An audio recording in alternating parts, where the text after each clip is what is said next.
Luke Combs will be touring again in Canada next summer, and he appropriately stated they're back in the saddle. Yes, the Blue Jays are in contention for a wild card spot, but they've got a date with a team that they have not succeeded against this year. Let's take you out to Tropicana Field.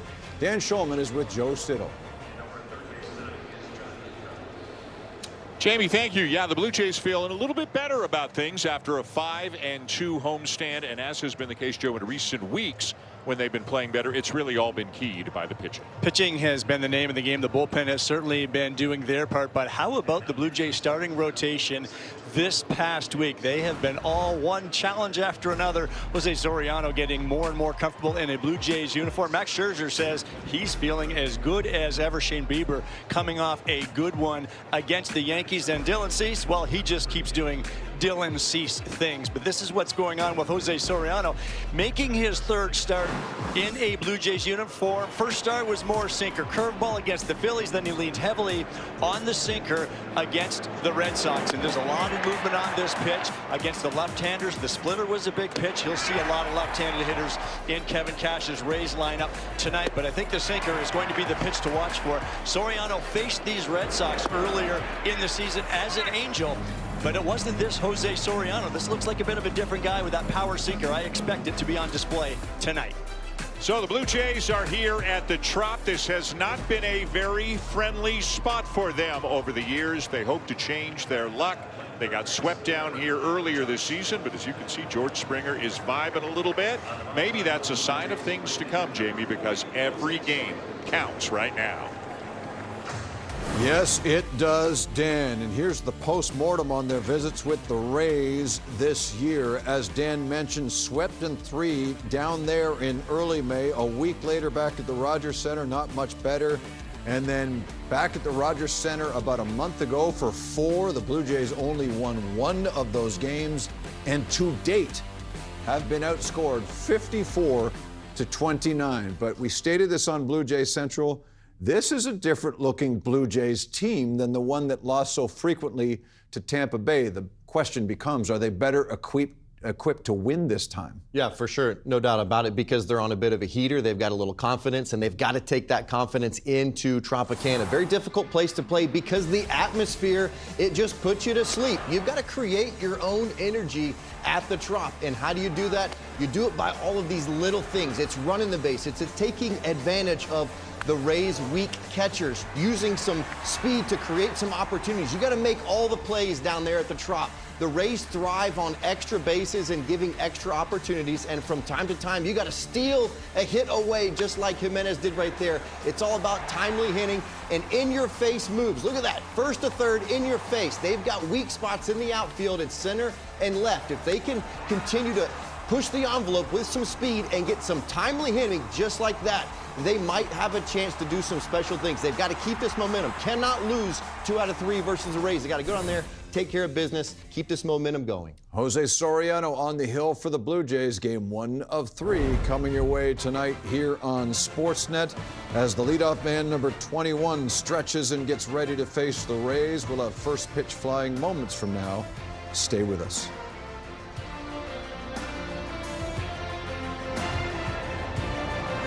Shop online or call for your best. Welcome to Rogers Blue Jays baseball on Sportsnet, and welcome to steamy St. Petersburg, Florida. Inside Tropicana Field, Dan Shulman, Joe Siddle, Arden Swelling, the Blue Jays and Rays for the first of 3. The last 3 regular season games between these two teams. The Rays have dominated the Blue Jays this year, 8-2 on the season, including a 3-game sweep down here back in May. Look at the Blue Jay lineup here tonight. Includes one of their hottest hitters right now in Andres Jimenez, who has gotten on base at least once in each of their last 13 games. Alejandro Kirk is a very hot hitter as well.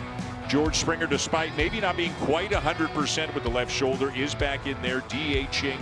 You saw him wince a couple of times on Sunday, but he is in the cleanup spot tonight. Josh Smith getting a start at third base, and the Blue Jays will see a veteran right-hander, Nick Martinez, for the 3rd time this season. Martinez is 36 years old. He's been a swingman for most of his career, just over 300 starts, just over 150 of them as a starter, but he signed a free agent contract with the Rays to become a full-time starting pitcher. And has it ever paid off? His .274 ERA is good for 5th in the American League. He does not walk many at all, does not strike many out at all. There will be balls in play. It'll be up to his defense to defend behind him, coming off his 2nd career complete game, allowing 4 runs to the Athletics. Didn't walk a batter, struck out 5. He's allowed 11 hits in 11 innings in 2 starts against the Blue Jays this year, but they've all been singles. One of the game's premier soft contact pitchers. See if the Blue Jays can square some up. Here's Brett Bateman facing Martinez for the first time, playing at the Trop for the first time, and takes a fastball over the outside corner. It's 0-1. James Hoy, who is the crew chief, is the home plate umpire tonight. Bateman coming off really maybe his first tough day in the big leagues. Went 0 for 5 on Sunday, but overall has been a real spark at the top of the order for the Blue Jays in his brief time in the majors. And it didn't take long for Brett Bateman to see the changeup from Nick Martinez. It is an outstanding weapon for him, primarily against lefties, but he'll use it against righties as well. And a swing and a miss. He strikes Bateman out on 3 pitches. Not an overpowering pitcher at all, but the key word there is pitcher. He really changes speeds, moves the ball up and down, in and out, and he does it on 3 pitches to the Blue Jays leadoff hitter. Martinez is a guy who spent 4 years in Japan in what should have been really the prime of his career, but kind of found himself there, came back with some new pitches, and has been a good starting pitcher over the last 5 years or so back in the big leagues. In his first year with Tampa Bay, as Nathan Lucas steps in, hitting .264. And Lucas hits a ball to deep center field. Mullins is back, but has room on the track. And Lucas been able to pull it just a little bit. It might have gone, but it's a long second out. Well, there is that outfield defense we're talking about for the Rays. Chandler Simpson is in left field. Cedric Mullins, we've seen him going to get him for years now in center. Victor Mesa Jr., a fine right fielder in his own right, back in the lineup after nursing an injury. Caminero and Walls on the left side, Palacios and Aranda on the right side. And how about the catcher, Liam Hicks, a Toronto native, making his 9th start for the Rays behind the plate after a deadline deal brought that left-handed stick to Florida, the other side of Florida. That's right. Came over from the Marlins. 2 down. Here's Alejandro Kirk, who takes up and away, ball 1. Kirk hitting .348 over his last 27 games and up to .271 on the season. He is the Blue Jays' hottest hitter right now. In there, 1-1.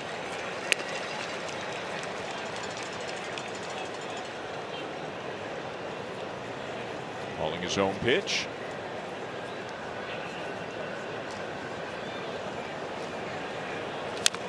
Martinez has the Kevin Gausman rock back and forth thing, and then an extra step. He's got a lot of things going on before he releases that baseball. And with all of that, he has 6 pitches, but we're going to see a lot of the sinker, changeup, and cutter combination. Mixes in a 4-seamer as well, curveball and a slider, but those 3 weapons is what he does most of his damage with.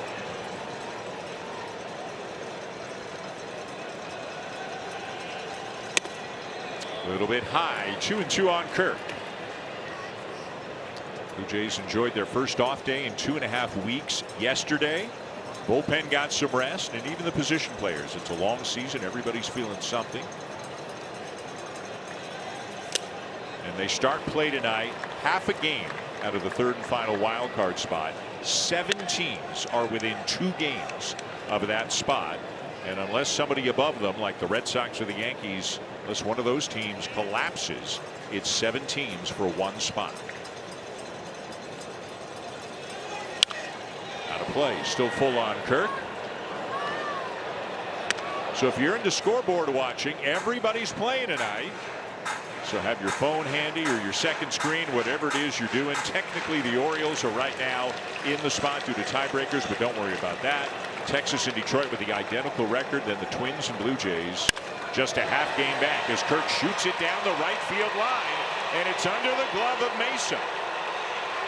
That will allow Kirk to make the turn and get into second just ahead of the throw with a double.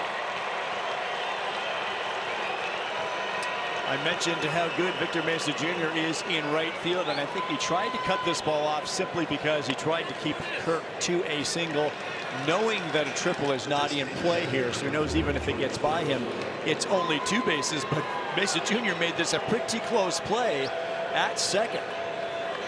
It looked like it kind of stuck in the wall after it got by Mesa. Like it could have caromed and kept going, and it just kind of bounced a little bit back out towards him. Probably a double either way, and now here's Springer, who did not go around, says James Jean down at first. So Springer in good spirits, as we've already seen. John Schneider said before the game he is checking in with George every day on the shoulder, and he said the shoulder has checked out fine, meaning obviously the doctors have looked at it, they've done some imaging perhaps, we don't know exactly. But Schneider said it has checked out fine, just wear and tear of a long season. He feels it the most when he swings and misses. And it's been a struggle in the box for George, whether it's the shoulder or not. Over the last 10 games, he is 3 for 30. After having a pretty good hot streak right before that. This is into center. It's a base hit. Kirk is getting the wave, and he will come in to score. And a 2-out RBI single by Springer gives the Blue Jays an early lead. This was the sinker from Nick Martinez running in on the hands of Springer, but I think it played into the Blue Jays' favor the way George hit this baseball. Really pulled the hands in and kept his hands inside, looping this ball somewhat softly into right center field. That's what allowed Kirk to score. And how excited are his teammates to see him score from second on a single? That's something you see all the time. Vladdy had a smile ear to ear after running out that double. So it's 1-0 early, and here's Jesus Sanchez. So a couple of 2-out hits, a double for Kirk, a single for Springer, and an early 1-0 lead here at the Trop.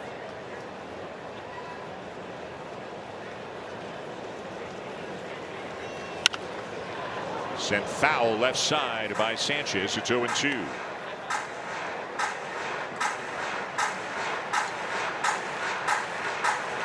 Sanchez, another guy who is looking to get it going in the box since coming off the IL. He is 4 for 26.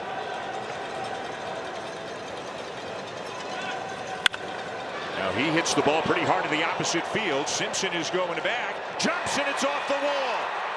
Springer's going around third. He's on his way to the plate. And Sanchez with an RBI double to make it 2-0.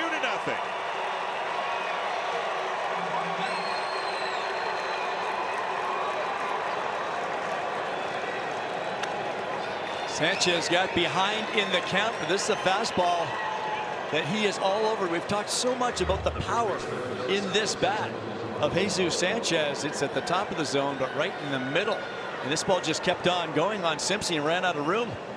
Or did he? Does he keep going and maybe he's got a shot at that ball? Yeah, it looked like he kind of felt that wall coming before he got there. The Blue Jays take advantage. Some hard hit balls here in the first inning. Even the Lucas fly ball to the warning track in center. But 3 consecutive hits, 2 of them doubles. Springer in the score, standing up to make it 2-0. And Kyle Snyder, the pitching coach for the Rays, making a visit. Well, this is not the typical way that Blue Jays games begin down here at the Trop. Isn't this a nice change? Let's see if Kazuo Okamoto can keep it going.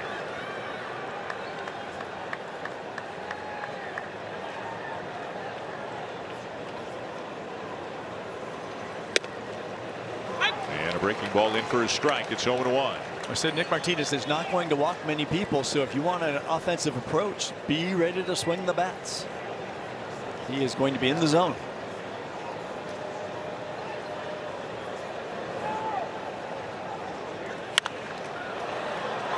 And this is popped way up in foul territory. It finally comes down, and Hicks stays with it to make what is always a challenging play here. But the Blue Jays with a productive first inning. They score a couple of runs. It all started with a Kirk double And then he comes in to score on the Springer single. 2-0 Blue Jays going bottom one. On Sportsnet 360 or listen wherever you get your podcasts.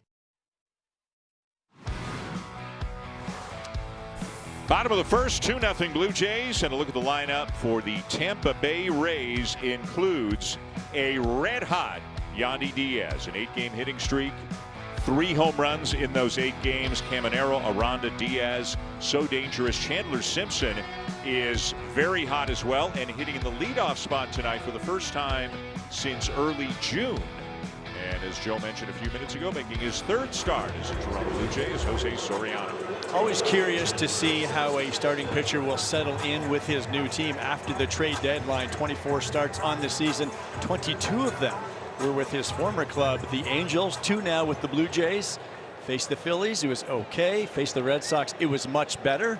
Now looking to put it again all together against the Rays. They saw him earlier in the year. That can, I think, be beneficial to hitters, but as I noted in the open, different looking Soriano now.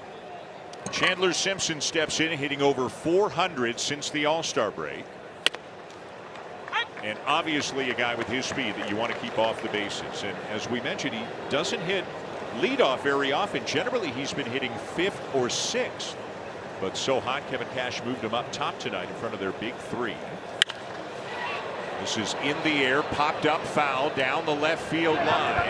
And there's room over there for Sanchez. Remember, the bullpen mound and all that is in play here at the Trop. Nothing is simple and routine here in this ballpark. That is a big out at the top of this lineup with the havoc that Chandler Simpson has been causing. Bullpens still out on the mound here, and the players will be all studying that throughout their early work today. And Sanchez didn't have to deal with the mound, thank goodness, and stays in play for the first out. So now Junior Caminero. You know, John Schneider made a point about the Rays tonight, and it's centered around Caminero. He goes, I know everybody calls these Rays pesky. He said, and I quote, they've got a dude with 35 home runs in their lineup.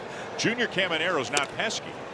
And Schneider said a couple of times unsolicited that he thinks Caminero, Aranda, and Diaz are about as good as any team's 3 best hitters. 3 dangerous hitters, especially when you can go right, left, right. And we're going to see a lot of these 3 over the next 3 days.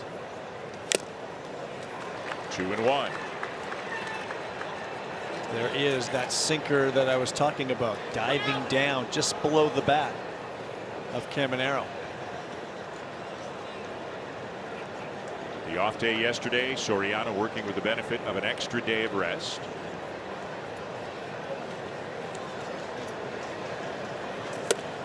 Down and away, 3-1. Not a guy who needs to hit the corners. Not a guy where the catcher should set up on the corners, right? No, I think Alejandro could stay fairly middle, especially with the sinker, with that movement on that pitch. Grounded to 3rd. Smith has it and throws him out. 2 down. Nicely done by Josh Smith there. He's a guy that's played all over the baseball field in his career. Most of it has been at 3rd base. He took a step back initially, but then came and got this ball and really shortened up that hop. Good quick read and no panic whatsoever from the 3rd baseman. He has started at 7 different positions in his major league career, but if you forced him to tell you which is his most comfortable, that's it. 3rd base. Little backdoor breaking ball drops in for a strike on Jonathan Aranda. A good hitter, 286, 15 homers, OPS just about 800.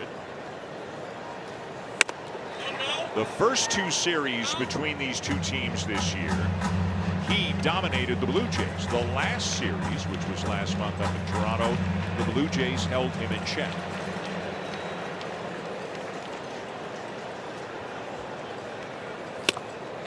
Boy, that's good stuff. And it looks like the MO might be staying away from Aranda. Tried that backdoor curveball to begin the at-bat. Staying away now with a couple of fastballs. Ahead 1-2. Ooh, and a challenge from Kirk very early. This closer look is brought to you by Specsavers. And that one is high. Toronto will have 1 challenge remaining. So the Blue Jays are down to 1 challenge.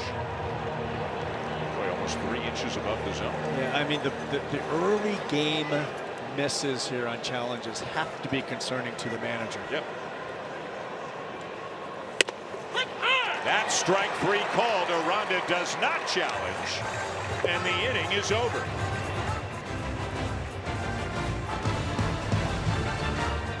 Junior took the turf here at Tropicana Field for a light workout prior to today's game. He did some jogging, he did some more intense running, he then went to go and hit in the batting cages, and it's safe to say that Guerrero wouldn't be doing any of this if he was still experiencing concussion symptoms. So if all goes well over the next 24 hours, he's likely to continue increasing this activity. And actually, one possibility while we are down here in Florida is the Blue Jays sending him over to the player development complex in Dunedin, where he could face some live pitching as he continues to work his way back. Ultimately, Guerrero will have to pass MLB's return to play protocol for concussion, so the process is somewhat out of the Blue Jays' hands, but he's eligible to come off the IL on Saturday. It looks like that's a possibility, Dan. Arden, thank you. Definitely, it seems to be a step in the right direction. Running on the field, hitting in the cage, and just from the moment we got to the ballpark today and saw Guerrero in the clubhouse and then on the field, and look at him. I mean, he's being silly again, right? His vibe is totally different as Jimenez starts the second with a base hit into center. Vladdy's vibe totally different than it was Sunday. He was much more subdued. If you didn't know anything, this is regular Vladimir Guerrero Jr. right here. And when you think of Springer and some of the last swings we saw from him the other day in the shoulder, I didn't think he'd be in the lineup today just because of those swings that we saw.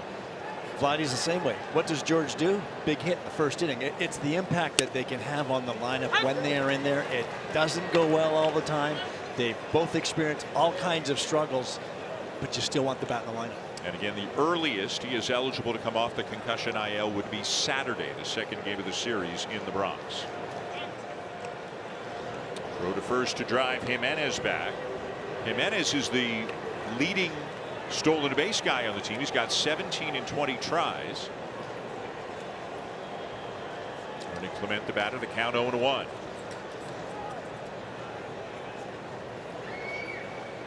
Not going. And it's grounded up the middle. Nice play by Walls. They'll get the lead runner, but that's all. Clement will reach in a fielder's choice. Well, Ernie hit this ball in the wrong direction. Taylor Walls is one of the best shortstops in all of Major League Baseball. It makes a nice diving play to his left to get the lead runner.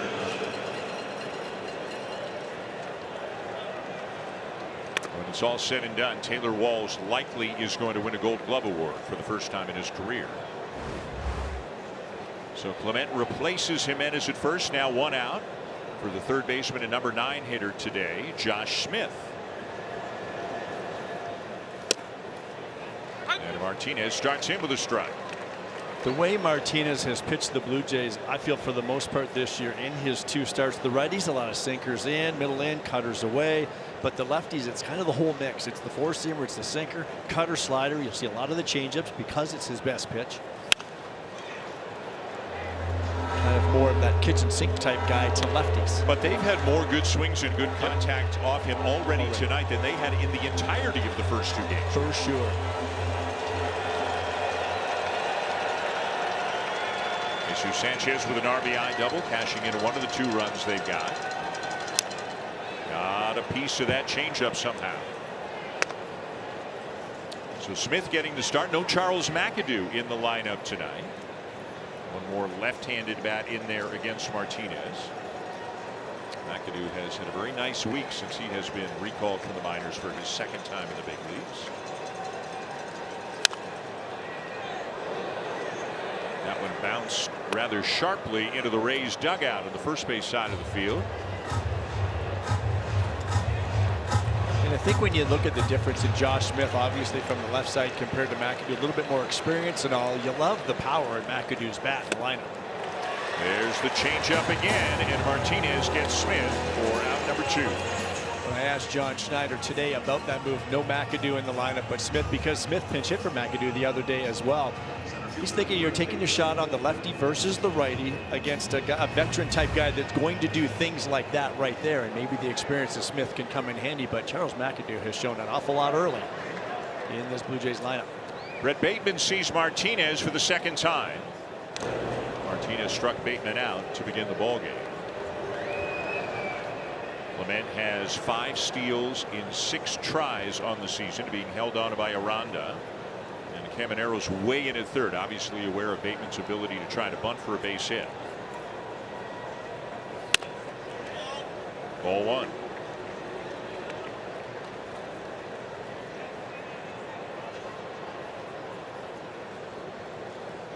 Budzinski giving Clement Martinez's time to the plate. 2-0, and it gets behind Hicks. Clement is on his way to second and in there. Well, that one got away from Hicks, but you have to be ready to block the baseball. It's a changeup from Martinez, and when you call a changeup, you have to be ready to block it. Now, the pitcher pulled that ball a little bit, yanked it to his glove side, but see, Hicks is frustrated that he didn't come up with the ball, trying to pick it cleanly. So Clement in scoring position in the count, 2-0 on Bateman. Bounce it off, 2-1. Ooh, what a grab. A guy about 15 rows above the third base dugout just stood up. There he is, and just one-handed it, just snared it. That was outstanding.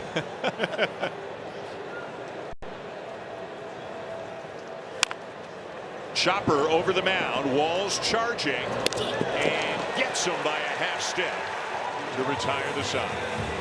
Still 2-0 Blue Jays going to the bottom of the second.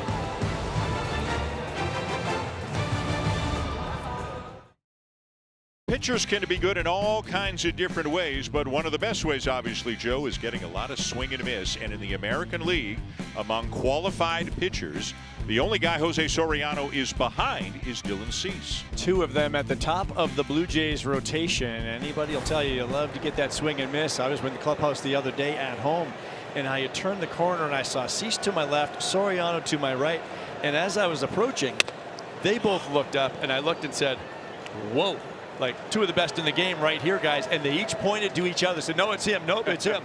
And it was just funny. They were having a little bit of fun together. But these are guys that they do it a little bit differently. We've seen Soriano. He'll get most of his swing and miss on the curveball, on the splitter. And, of course, Dylan with that wipeout slider has been outstanding. He's even getting a lot of swing and miss on that new changeup that he's throwing, mostly to left-handed batters. Yandy Diaz swings it at 2-0. Smith bounces it across, and it's in time to get him. A very good play by Smith. Diaz retired. Well, he knows his runner, and he does have a little bit of time, but once he gloves it, he's running toward the third base dugout. Does not get much on the throw at all. It's a 2-hopper to Okamoto, but they're just in time. The direction can be just as important as the velocity on the throw. Good play by Smith. 4 in a row set down by Soriano. And here's Liam Hicks, as Joe mentioned, the Toronto native, acquired from the Marlins at the deadline, got off to a scorching hot start this season, had 7 homers and 28 RBIs at the end of April. Still having a big year. He's driven in 71 runs, got an OPS over 800. Formerly of the North York Blues, the North Toronto A's, and the Toronto Mets, Liam Hicks. And Team Canada, the WBC. Absolutely. Big hack right there at Soriano's curveball. Came out of his helmet. He can do some damage. This is a power bat from the left side. It looked like he tried to get this one up in the air to the pull side. 0-2. Grounded foul down the first baseline.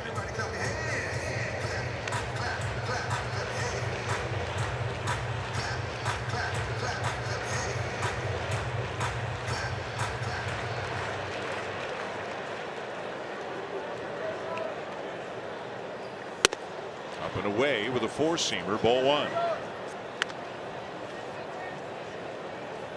4 really distinctly different pitches in how they act. The 4-seamer, the 2-seamer, the curve, and the splitter. Ground ball out to second, backhanded by Clement. 2 down.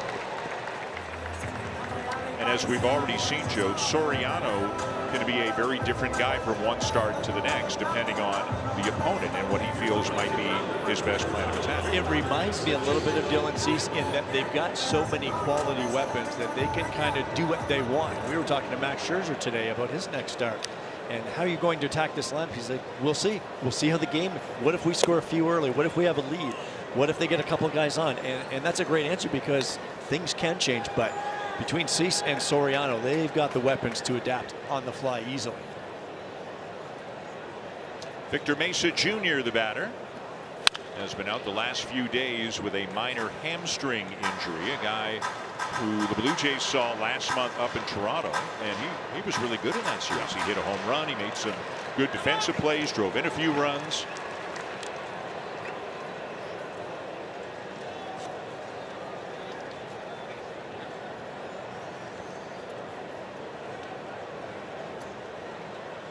Two down, and the base is empty, and the 1-1 pitch on the appeal didn't go, and it's ball 2.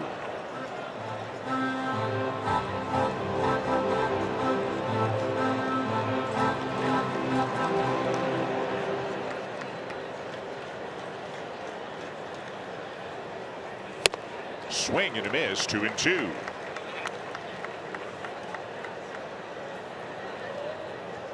He might just be trying to overpower Mesa Jr. with those fastballs that he's thrown.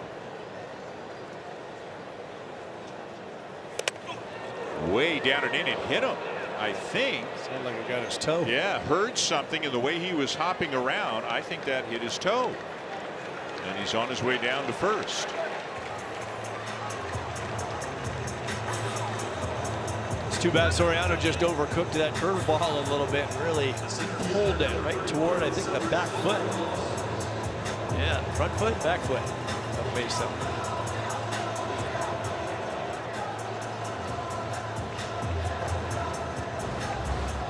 Had to be the front foot. He's hopping on his left. Yeah. I'm not a doctor. So the first base runner, and Mesa can run a little bit. He's got 6 steals. The batter is Cedric Mullins. With the Baltimore Orioles, of course, for many years. The Orioles and Rays just got done a wraparound series last night, a 4-game set. Baltimore came in here and won the first 3. The Rays came from behind a couple of times to beat them 7-6 last night. Down low, and it's 2-0. Tampa Bay still with the best record in the American League, 75-49. 6 games ahead of the Yankees in the division. And 42-21 here at home this year, even with losing 3 out of 4 here to Baltimore. Ground ball up the middle. Clement backhands, bounces it across, and makes the play to Okamoto. Some good infield defense by Josh Smith and by Ernie Clement here in the bottom of the second, and the Blue Jays still lead 2-0.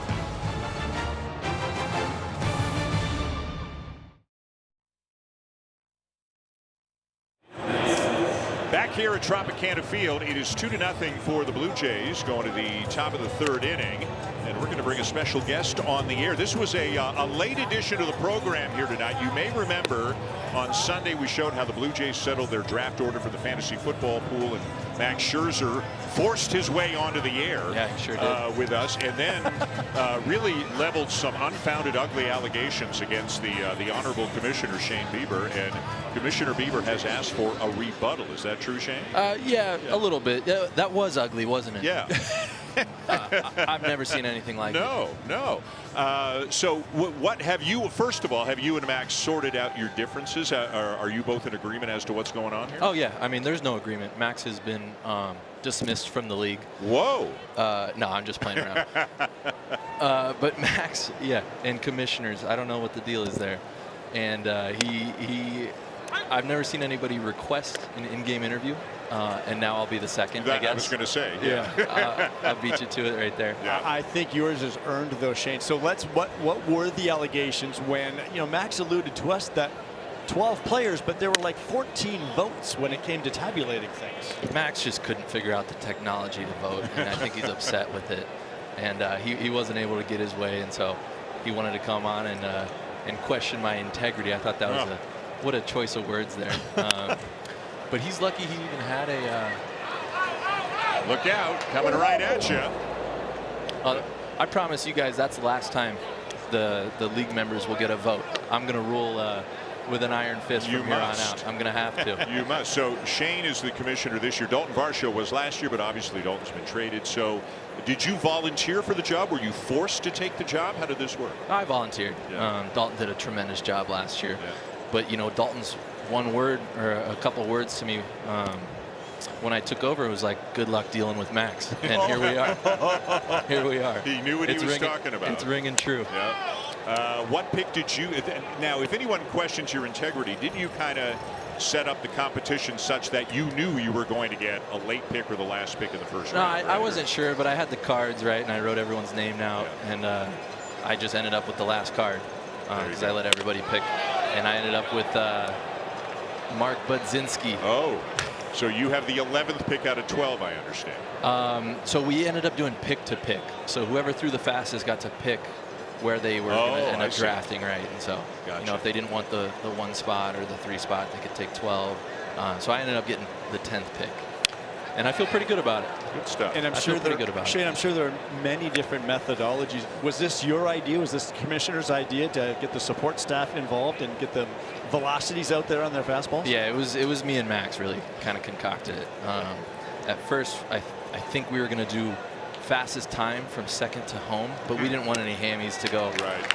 And we decided, I threw out there, I said, what about best bullet off the mound? Everyone gets 3 throws.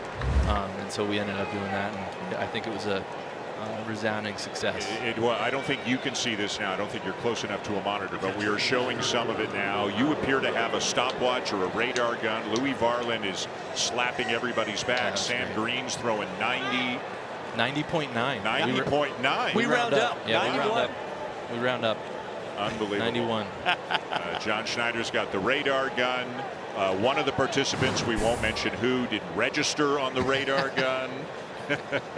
Here's Alejandro Kirk. Yeah.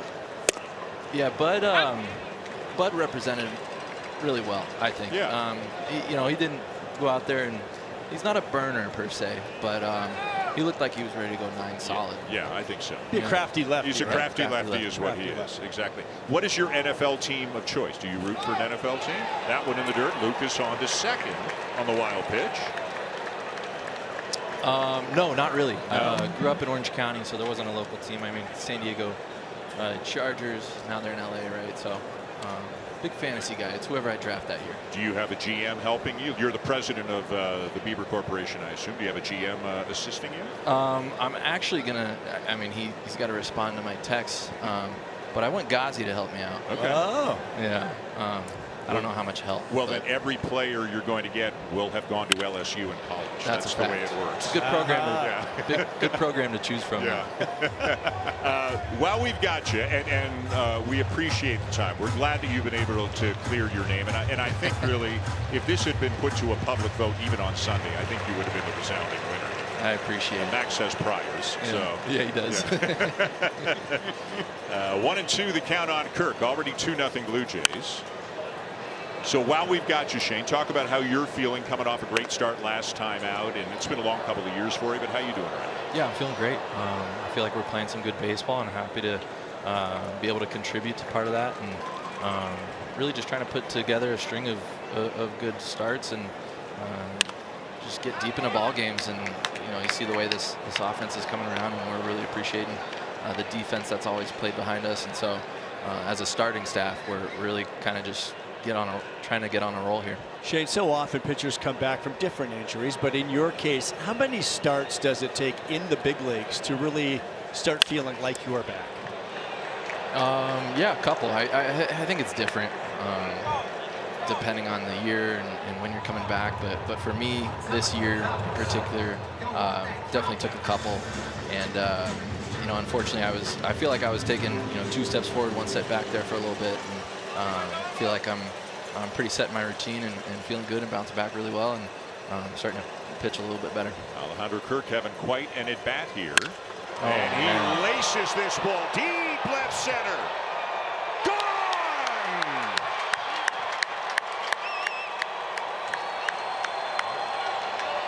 How about your timing, Mr. Commissioner? You guys got to have me on here more. What a blast by Kirk, his 6th of the season, and it is 4-0. Alejandro Kirk has been hot for a while now, swinging a very hot bat. And he tees off on this fastball. It's up and above the zone. He fouled the ball off earlier that was up there. This time he catches it out front and finds the seats in left center. And the Blue Jays' hottest hitter stays hot. His 2nd extra base hit already here tonight. And what a start for the Blue Jays tonight here at Tropicana Field, up 4-0 early. Shane, we appreciate the time. We'll let you go enjoy. How'd you enjoy the Vladdy experience during this interview, by the way? I was hungry. It was good. We appreciate your integrity. We appreciate your time. Thanks very much. Appreciate you guys. See you later. Shane Bieber, the commissioner of the Blue Jays fantasy football pool. I thought the funniest part was he said, I've never seen a teammate ask to go on the air to do an interview until, of course, Shane did it today. And then throw his teammate under the bus on said interview. And I'm sure deservedly so, right? Now Springer with a base hit. And George is 2 for 2. Let's go back to the Kirk home run. Well, Alejandro Kirk has such a flat bat path that he can handle the ball in the zone. They tried to go up right there too. He went a little higher than he wanted to, but Alejandro could still handle it. That is a tough pitch to drive out of the ballpark, but he squared it up so well. That young man has a souvenir. And he had fouled off 4 pitches in a row with the count in Martinez's favor to get to that one. Now Jesus Sanchez, who had an RBI double in the first.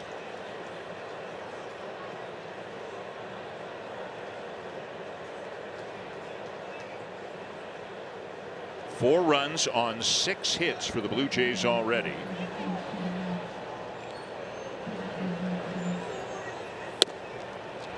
Martinez out in front now, 0-2. This is great to see from this Blue Jays lineup early in this game, game 1 of a series where Kevin Cash's bullpen has been taxed pretty good. You can knock a starter out early in game 1 and make them go to that pen. That can bode well for games 2 and 3 as well. And Kevin Cash has that bullpen up. Former Blue Jays Steven Matz, who is working as a long man. The Rays pen is up here in the 3rd inning.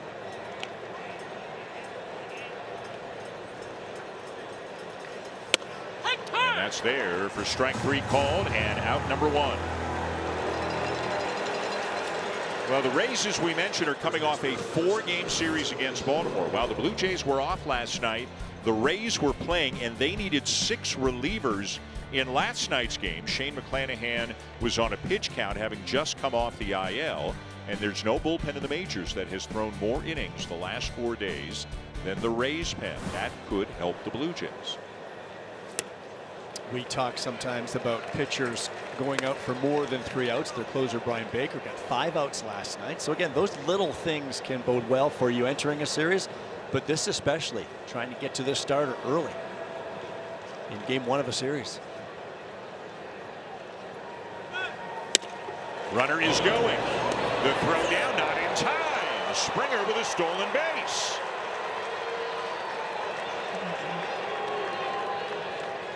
His 10th on the season. George had the feet moving a little bit, got a nice little jump, and looked like he dove to the backside of that bag safely.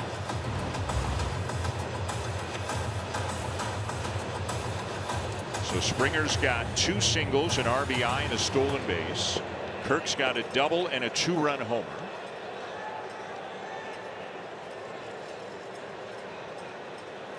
Oh, 2 to Okamoto. Pulled foul.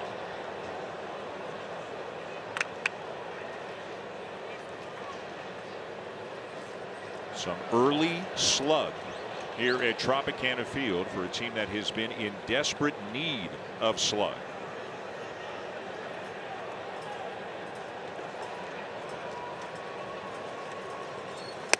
Up high, ball 1.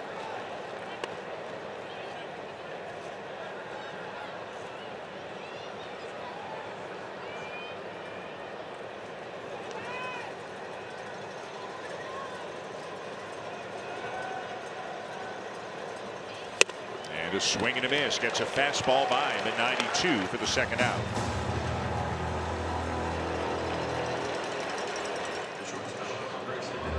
Elevated fastball from Martinez. Gets it up just above the zone. Big swing from Okamoto, but comes up empty. Does it feel like his 92 plays up a little bit? I think so, yeah, it certainly does. They certainly don't look 92 after his other offerings. Here's Jimenez.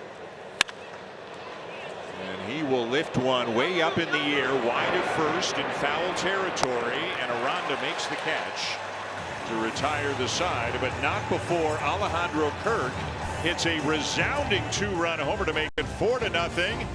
And Commissioner Bieber among those in favor.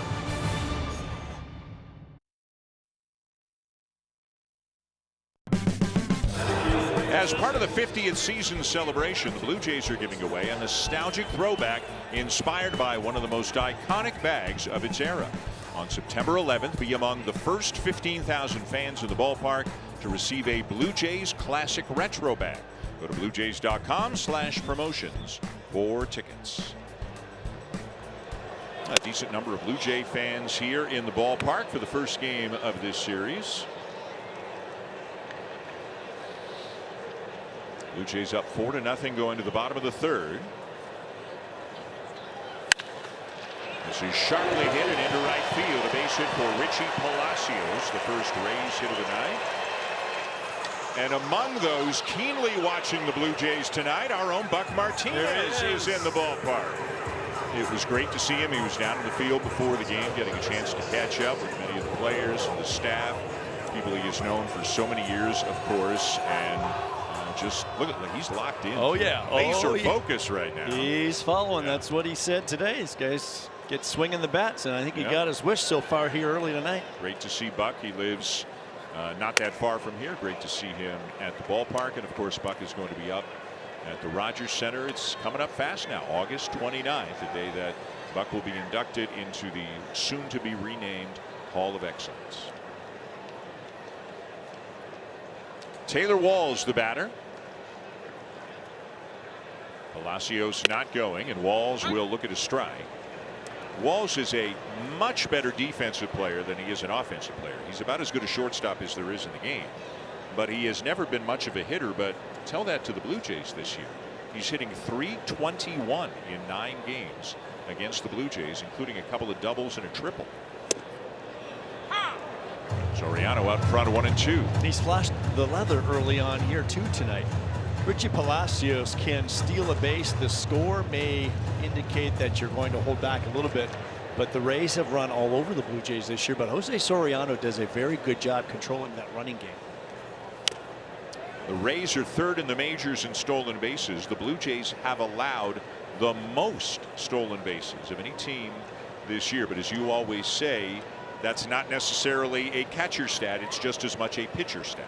Kevin Cash knows that. John Schneider knows that. Both former catchers.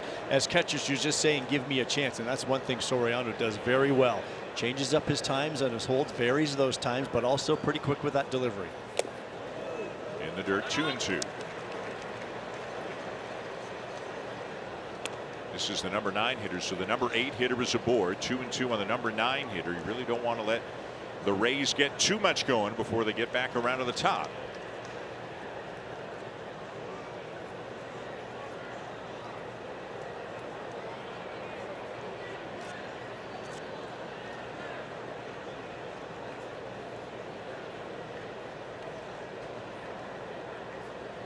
Soriano sets. And the 2-2 swung on and missed. He got it. Haven't seen a lot of them tonight, but that is the splitter. He used it a lot in his last game. A lot of sinkers and splitters to the lefties. Strikeouts are brought to you by Subway. Get 25% off any footlong on game days. Order in the Subway app using code STRIKEOut. Second strikeout of the night for Soriano, and now back around to the top of the order, and Chandler Simpson. Smith in at third as Simpson takes a strike.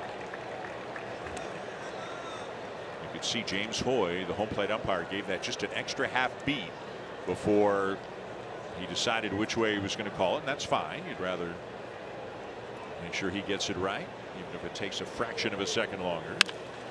This is through the right side, a base hit for Simpson. Palacios will stop at second.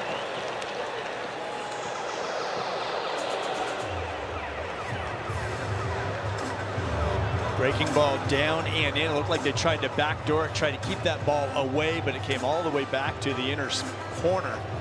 Simpson rolls that into right field, and now they've got some speed on the bases with just one out. And here comes the Thunder. Junior Caminero, 35 home runs on the season, 0 for 1 tonight on a ground out to third.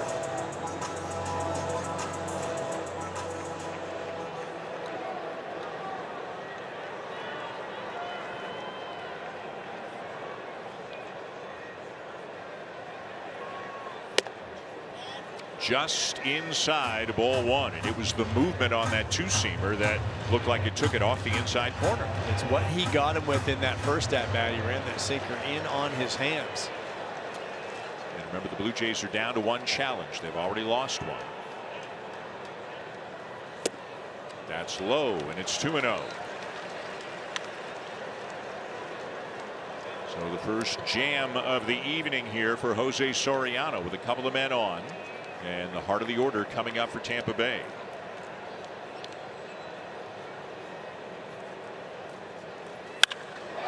Into left field, a base hit. It was hit so hard, and Sanchez got it back in so quickly that Palacios can't score, but it's going to load the bases. And this was one of those sinkers that didn't sink. It stays up and out over the plate, and Junior Caminero put a swing on this baseball. That's one of those, they're fortunate he didn't get it in the air. That ball was crushed 117 miles an hour off the bat. So now they're loaded for Jonathan Aranda, who struck out in the first.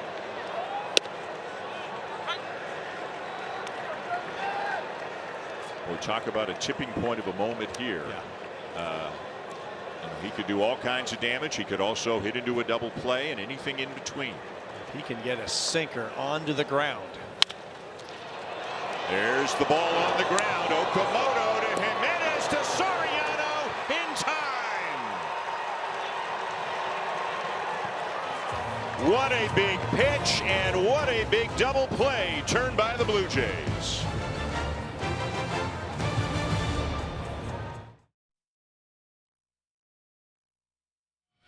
Coming up in 25 minutes, crosstown rivals, the White Sox and the Cubs meet tonight, starting at 8 o'clock Eastern, 5 Pacific on Sportsnet 1. The Cubs have Pete Crow Armstrong, an NL MVP candidate, and Kevin Gausman will be starting for the Cubs in that game tonight.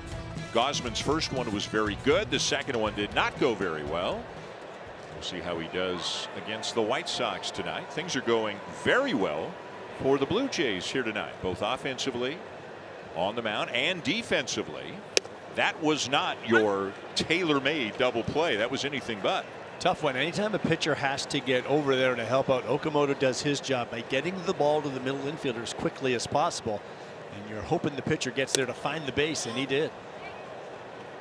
It's one of the things the Blue Jays have done better lately is they have played much better defense than they did for long stretches earlier this season. Soriano, we are learning quickly, can handle himself defensively.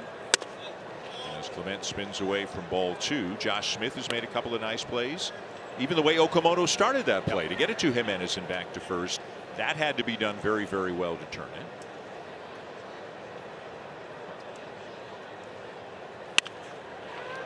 Up the middle, it'll find a hole and get into center field. A base hit for Clement.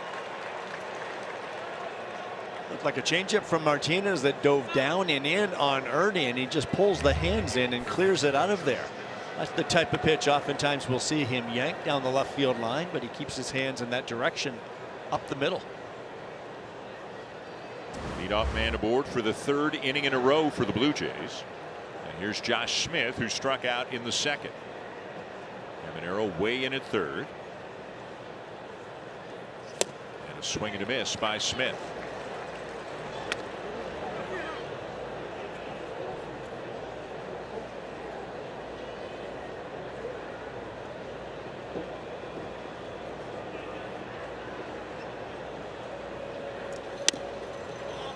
bit inside.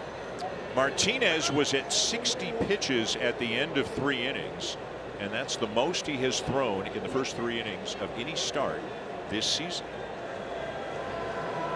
And a guy who, as we mentioned earlier, handled the Blue Jays pretty easily twice earlier this season. Line to short, and Clement will get back in safely as Smith is retired for out number 1. Good base running right there by Ernie, and it's a basic fundamental play, but we don't always see it executed properly.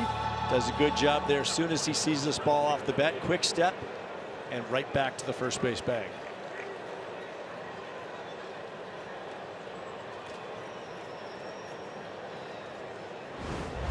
Now Brett Bateman 0 for 2 on a strikeout and a ground out.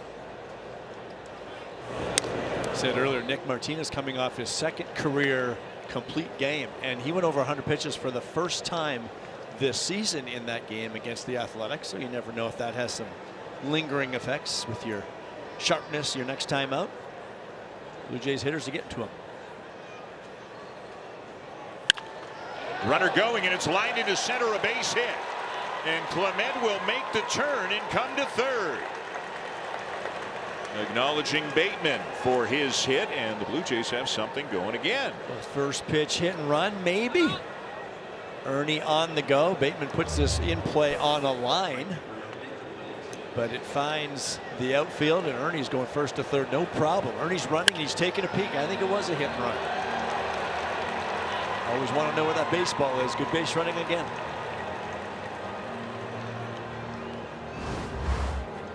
Kyle Snyder is out to the mound for the 2nd time in the ballgame. We saw Steven Matz up in the 3rd. Nobody is up at the moment in the Rays pen. I'm sure Kyle Snyder, it's got a lot to do with some sort of damage control here and trying to get Nick Martinez through this, not only for his sake, but for the sake of his bullpen as well. But with nobody up, this has the feel of maybe Snyder just told Martinez, hey, Skipper says we need 100 out of you or 95 out of you tonight. The bullpen is taxed. This is a theme we have encountered a lot with the Blue Jays this year, and so he may be out there for a couple more innings regardless of how it goes. 1st and 3rd, 1 out, and here's Nathan Lucas. Hit a fly ball to the warning track in center in the 1st, walked and scored in the 3rd.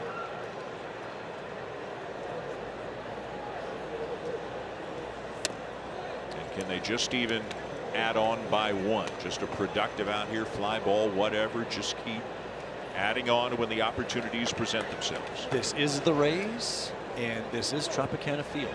You never have enough runs. Felt that last inning when Caminero came up with a couple on it. Just low, and it's 2-0. A long look down to Carlos Fabulous. Lucas tried a 1st and 3rd 1-out bunt on the weekend, right, against the Yankees, but bunted it back to the pitcher. He's disappointed with himself because it's something he can execute.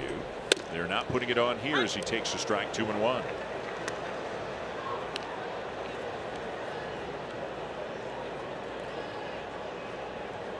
Not a bad guy to do it against because Nick Martinez does throw a lot of strikes, but at the same time, it's also a point in the game where maybe you try to blow this thing open a little bit. Lays off, and it's 3-1.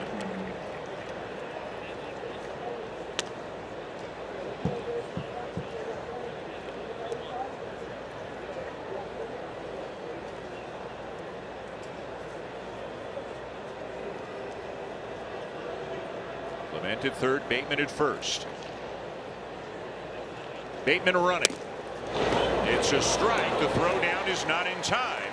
And that is going to be Brett Bateman's first stolen base in the big leagues. Very close pitch as a catcher. Liam Hicks has to come up and fire this ball down to second base, but I think Taylor Walls, the shortstop, was thinking a lot more about the runner at 3rd as he came in front of the bag.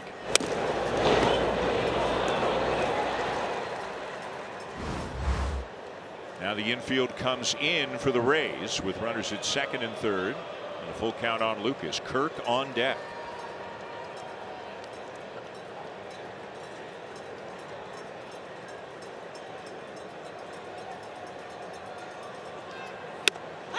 Strike 3 called. Lucas thought he had drawn a walk, but it's out number 2. So that'll bring out Kirk, who has the big hit of the game so far. We've talked so often about Alejandro. He's an upright type hitter with a flat path, so he can handle the top of the zone. But this is the highest pitch he's ever hit for a home run. Way up and out of there. Almost 3.5 feet above the ground. Also the longest home run he has hit this season. But now he's trying to come through here with 2 outs, second and third.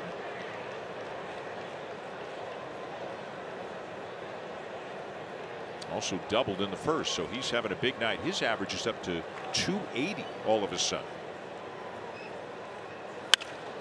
To the right side, knocked down, throw to first, not in time. And an RBI single for Kirk makes it 5-0. Alejandro Kirk is the busiest man in this building tonight. A double, a homer, an infield hit. Keep running, Alejandro. What a night. Well, Palacios did all he could. He got to it, and he had it, but as he rolled over, he just could not get much on the throw. And Kirk's got 3 hits and 3 RBIs. Clement in to score. Bateman's come to third. And it continues now for Springer, who's 2 for 2. Third 3-hit game of the season for Kirk.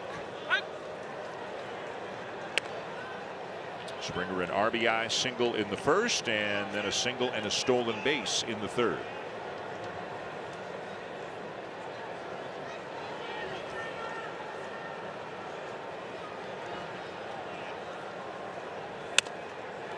Up and away, 1-1. It's as though Kirk was thinking about Martinez's sinker and that he'll throw a lot to right. He's really pulling his hands in and inside outing that ball. It had some side spin on it, but Palacios was able to get to it, just not do much with it.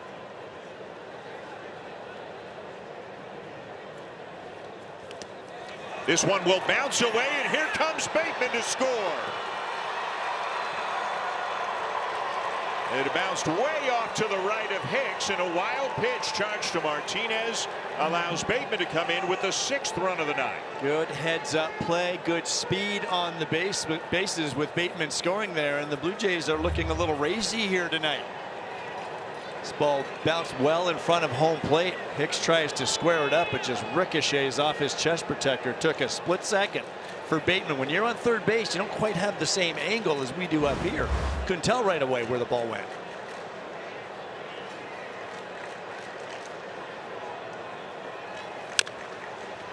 Chopped foul by Springer, now 2-2.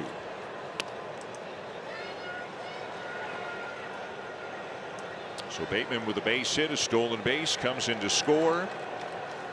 2 in the first, 2 in the third, and 2 more here in the fourth for the Blue Jays. Kirk took second on the play. And Springer lays off. It's a full count.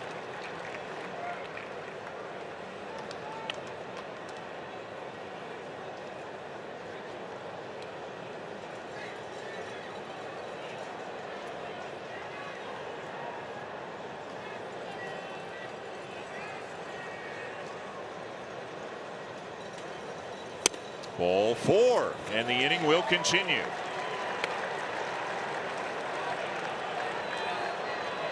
And Matz is up again, and here comes Kevin Cash. So that is going to be the end.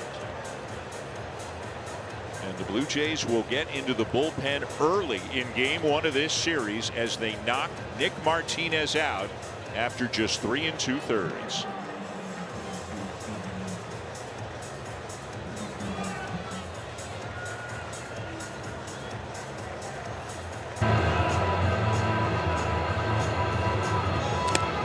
So Nick Martinez, one of the better starting pitchers in the American League this year, came in 5th in ERA on the season, does not get out of the 4th inning.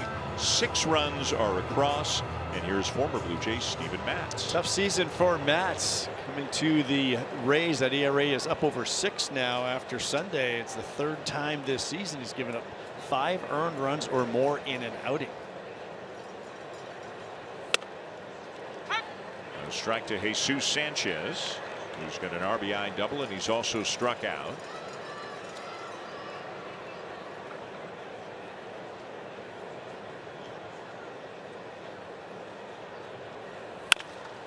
A bouncer up the middle. Walls has it and makes the play to get Sanchez and retire the side, but not before the Blue Jays get 2 more runs, and Alejandro Kirk is in the middle of it again.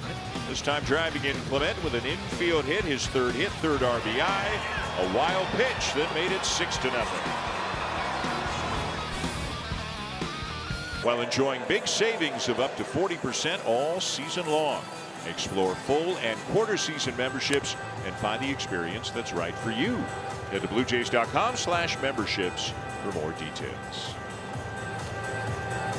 Well, the Blue Jays fans who are here watching their team at the Trop are having fun so far. It is 6-0. Here in a ballpark where almost every article you read about the Blue Jays coming here to the Trop has the term House of Horrors written somewhere into that sentence, that article, because it has been that. I mean, the Blue Jays have had trouble with the Rays up in Toronto as well, but especially have had trouble down here, but off to a very, very strong start tonight. You know, we didn't really get a chance to talk a whole lot about the double play that the Blue Jays turned to in the bottom of the 3rd, because as soon as we got back for the 4th, they started hitting again. Yandy Diaz, the batter, takes low, 1-1. But at the time, it's 4-0. The bases are loaded. Aranda is at the plate, and as we mentioned, that could have gone all kinds of different ways. And it went the exact best way, the absolute best way that it could have gone for the Blue Jays. We've been highlighting the pitching a lot over the last couple of weeks, but defense goes right along with the pitching, and you can see that whole play developing. Okamoto took his time, gave a good feed to Jimenez at the second base bag, gave Soriano time to find the first base bag and to get the ball to him in time. But more than anything, he made a big pitch at a big time that split her down and gets the ground ball he needed. You know, it's funny, as the Blue Jays have started playing better the last couple of weeks. When the Red Sox were in town, I had a couple of Boston people say to me, you know, you guys, meaning the Blue Jays, you're the team nobody wants to play if they get in. And people, Yankee people said it. A couple people said it to me here today. And I think it's twofold. I think one is still a little bit of, you know, maybe recency bias. Hey, this team was in the World Series last year. They're not the same club this year, but they do have a lot of the same guys, and they did do that. But I think another part of it is Dylan Cease and Jose Soriano in a short series. Big part of it. Absolutely.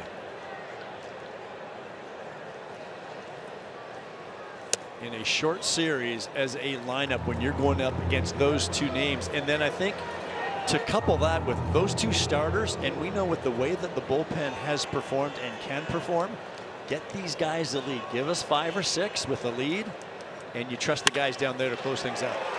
Yandy Diaz now with a 9-game hitting streak as he bounces one up the middle.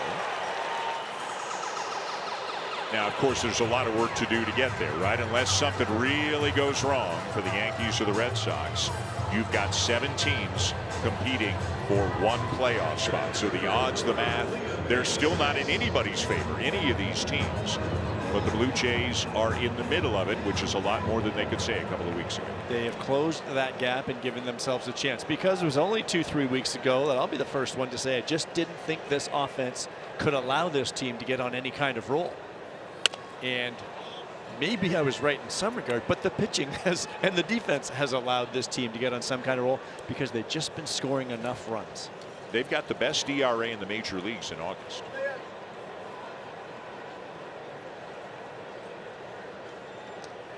Liam Hicks, and the count 2-0. Love Alejandro there. He's just got that way about him. He's so kind of easy going, but even after that pitch, he stands up, takes a couple of steps out to Soriano, and it's almost a calming effect that he can have on his pitcher. Like, take your breath, start over here. You know, it's funny you say that. Braden Fisher was sitting in his locker in the clubhouse, and I went up to him and I said, tell me the best thing about Alejandro. And Fisher said exactly what you just said. He said, he's so calm. Interesting. He said he's always calm. No matter if things are going well, if if things are boiling over, and I said, have you ever seen him either positively or, you know, with, you know, anger or anything like, have you ever seen him either way with a ton of emotion? He goes, no. He said he's the most level-headed guy I've ever met in my life. That's who he is. It's a great trait to have when you play this game, because baseball is a game of failure on both sides of the ball, but especially at the plate as a hitter. And I'm sure that helps him on that side even more. Well hit ball right center field. It is hanging up long enough, though, for Bateman to get over and make the catch. And as we have already seen, but everybody enjoys seeing it, Brett Bateman can cover some serious ground. Well, I wonder, too, when Liam Hicks hit this ball, if he got it a little bit more, but good control by the center fielder there. Bateman calling that all the way and getting to it relatively easily. And this is interesting. We have a pinch hitter in the game now for the Rays. Ryan Valade is hitting for Victor Mesa Jr. Remember, Mesa got hit on the toe, and that's the only thing I can think of that might be the reason why Mesa's out of the game. He is coming back from a minor hamstring thing as well, but for one reason or another, Mesa's out, and now Ryan Valade is in. Ryan Valade is respected as a right-handed hitter that really does some damage against left-handed pitching, but he's in this game a little bit earlier than anticipated. He has homered in each of his last 2 games. Takes a sinker in for ball 1.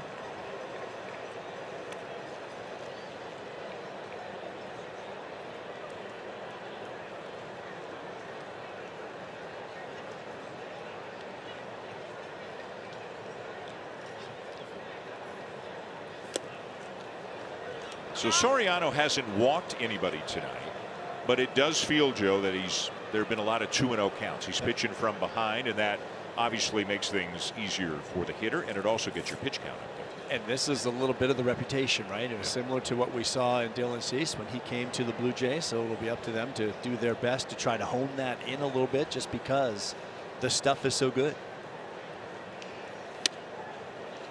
Curveball in there, 2-1. I don't think it's a case of him not trusting the stuff. How could you have this stuff and not trust it? It's just he's not really honing a it command guy yeah, right now. Exactly. Yeah. Especially with the movement on those pitches. But can that come like it's come for Dylan Cease many, many times this year? 3-1.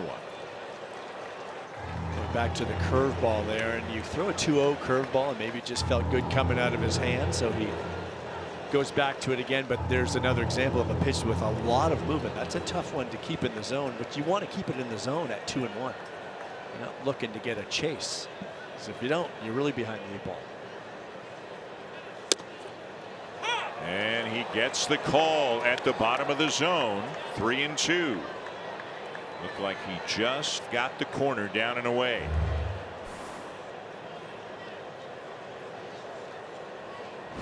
Kirk is one of the best in the game at getting that call right there. Sharply hit ball up the middle, a base hit for Valade. Yandy Diaz into second.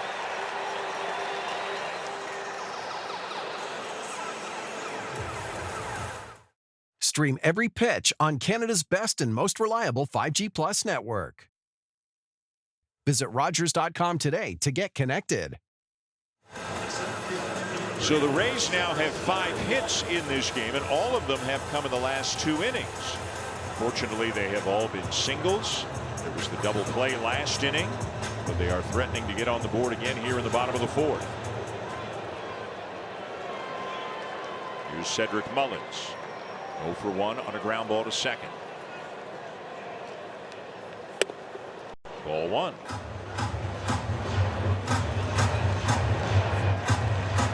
He can get that ground ball with the sinker. He can do it with the splitter. Trying to get a swing out of him first pitch right there, but Mullins lays off.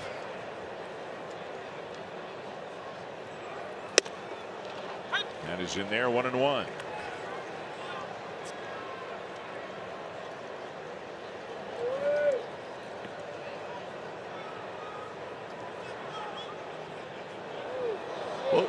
Lights flashing. Wow, what do we got going on here? All of a sudden it went kind of purple and orange, and a little bit of a light show. What was that? Somebody unplugged the toaster. That was new.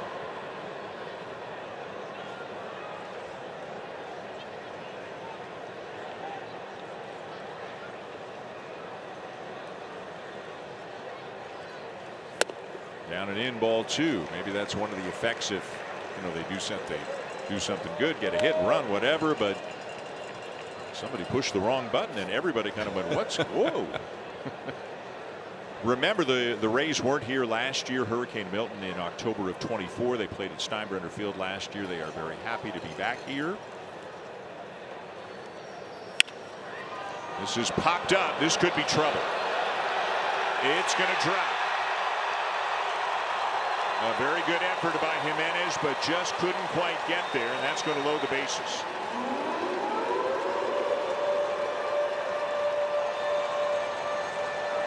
It was a fastball that jammed Mullins up and in, but he got just enough of it to get it beyond Jimenez and into shallow left center field. Couldn't have thrown it out there any better. The only benefit for the Blue Jays is that the runners had to hold up a little bit, so they cannot score. So for the second inning in a row, the Rays have loaded the bases. They hit into an inning-ending double play in the third. Here's Palacios, and Soriano starts him with a strike.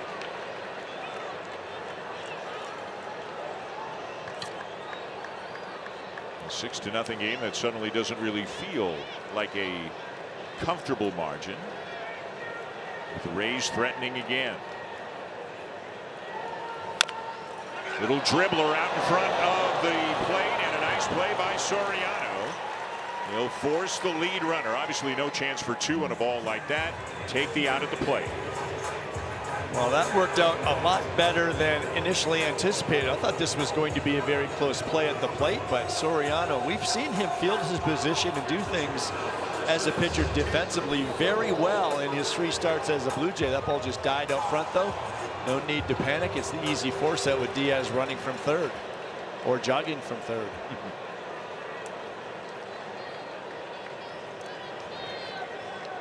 So now the bases are loaded with 2 outs. One more look. Didn't even get it into his bare hand. Just flipped it from the glove. And this one gets away from Kirk, and that's how the Rays will score the first run of the ball game. A pitch that just sailed, a splitter that just absolutely sailed on Soriano. Well, this is something we do not see very often. It was a splitter. See, the target's fairly low, and it just took off on Soriano. Pretty hard one, too, at 91. And as a catcher, you're anticipating that splitter being down, and it just took off. So that's how the Rays get on the board. It's 1-0 on Taylor Walls, with the other runners advancing as well.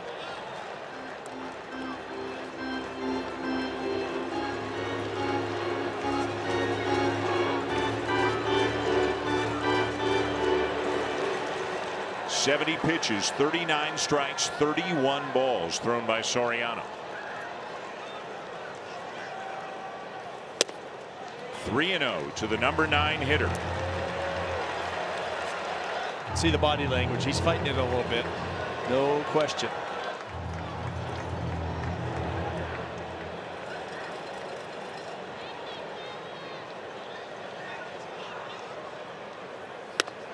In there, 3-1.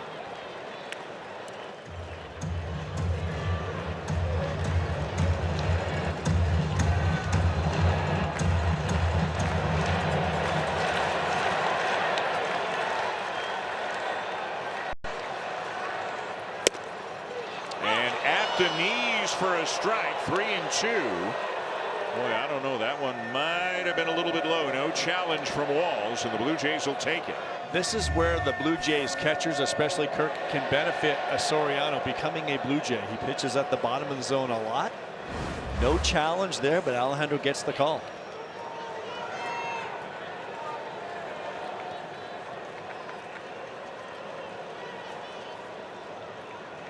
The 3-2. Up the middle and through.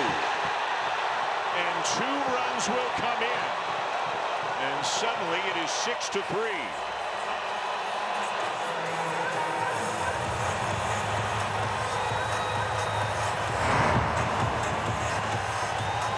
Sinker on the outside part of the plate, and he got the ground ball, but it just had eyes as it bounced on the artificial surface through the infield and into center field. Bit of a rollover swing by Walls, but he will take it.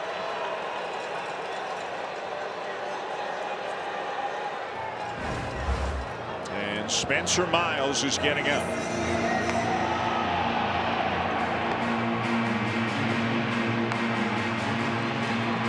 Has gone to the mound, both to give Soriano a bit of a breather and also to buy some time for Miles. It's back around to the top of the order now. As the Rays have cut the deficit in half here in the bottom of the fourth.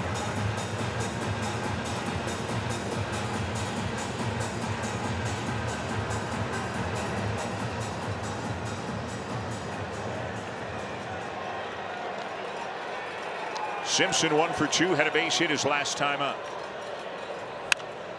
Now's it back 0-1.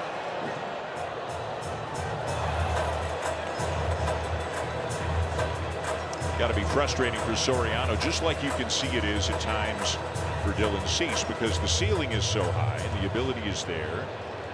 Cease has really handled the inconsistencies so much better this year. That's why he's having the kind of year that he's having. And that's where they hope to get with Soriano over the rest of this year and the next couple of years. And you compound that with, as a pitcher, you're feeling your team gave you a 6-0 lead. You know this is a place that has been tough on your club. You're trying to get them one of those easy wins, but nothing comes easy down here.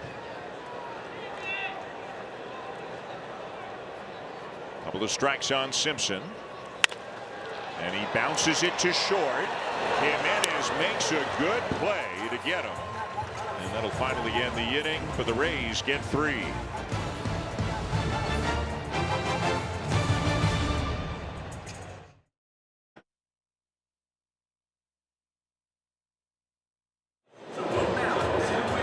Discover the magic of BetMGM Casino. Check out a wide variety of table games with a live dealer, roulette, blackjack, and more. Download the BetMGM Ontario app. Please gamble responsibly. Top of the 5th inning, it's now 6-3. Let's go back to that last out. You know how fast Simpson is. Look at that ball. It hits the lip of the dirt and the grass, and you'll get a better look at it from this angle. It doesn't come up, and you can see how at the last second Jimenez has to reach down and then still has the accuracy and the arm strength to throw out a guy like Simpson. As a shortstop, you're anticipating that ball coming up at least about belt time, but it just catches the edge of the carpet right there, stays down. It wouldn't mean a whole lot except for the fact that it's Chandler Simpson, the one getting down that first base line. So Andres Jimenez making a nice little adjustment there with speed on the bases. This is now a closer ball game. 6-3, top 5. Steven Matz still on the mound for the Rays, and Kazuma Okamoto 0 for 2 leads it off for the Blue Jays. After Okamoto, it'll be Jimenez and then Ernie Clement.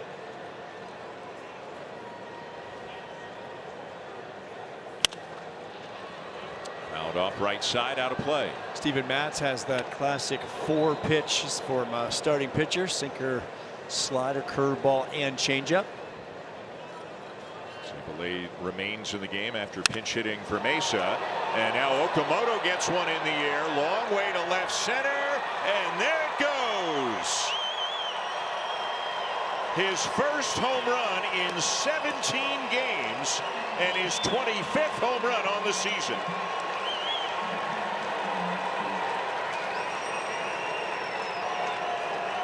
Dangerous, dangerous hitter, and Okamoto gets this changeup. He's just got so much power. It's down in the zone, but it catches the middle of the plate. And he doesn't have to pull the ball to hit a homer. He can leave at any part of the ballpark. He drove this one deep into the seats. It has been a while for him, but that's number 25 on the season.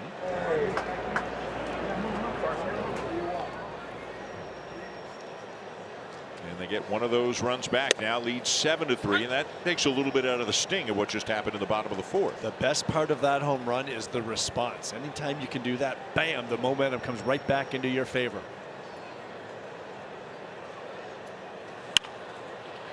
That gets through the legs of Matz. Walls finds it just in time. Boy, there was a lot going on. The mound and the bag and the bobble, but Walls stuck with it and made the play. Well, we said Taylor Walls as good as any shortstop in the game. This pitch jams Jimenez. He fumbled it for a split second, but still able to unload it quickly. Now Clement.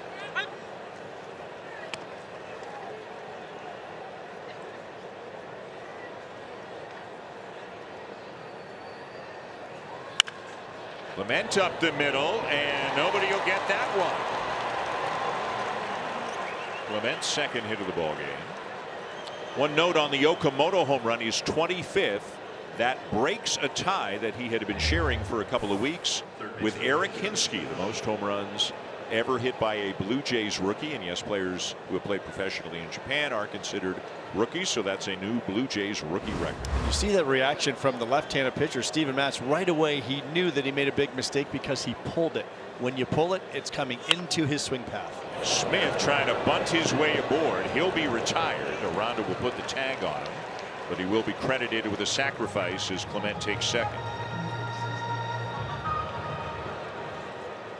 Even though the intent was clear that you're trying to bunt for a base hit if you advance the runner, usually they still give you a sacrifice. You're giving me a. Giving you the little stink eye. Yeah, you're giving me a stink eye. Did they give him one, Justin? They give him a sacrifice? Yeah, they did. That's a sacrifice. Yeah, I agree with you. The intent was not to sacrifice, but usually they do score it that way. That's the scariest look you've given me this season. Left-handed batter, left-handed pitcher. I disagreed with your call. Although you're reporting. I was just documenting. Not, I wasn't editorializing. That's right. Wasn't your opinion. I was a little unnerved there for a moment. 1-1 on Brett Bateman. He was 1 for 3, had a base hit, stole a base, and scored a run in the 4th.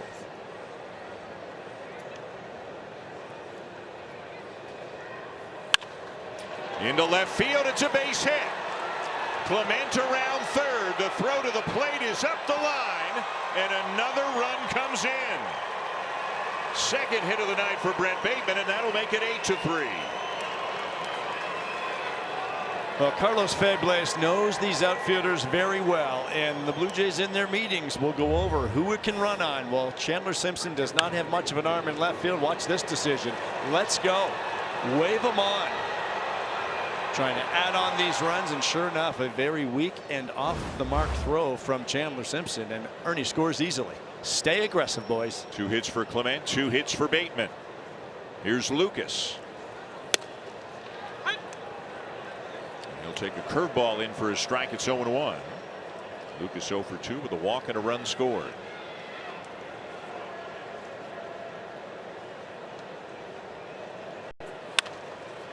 Bouncer to third. Camanero's got it and throws him out. But the Blue Jays get 2 back. Now lead 8-3 going to the bottom of the 5th. And we've got an update with Jamie Campbell.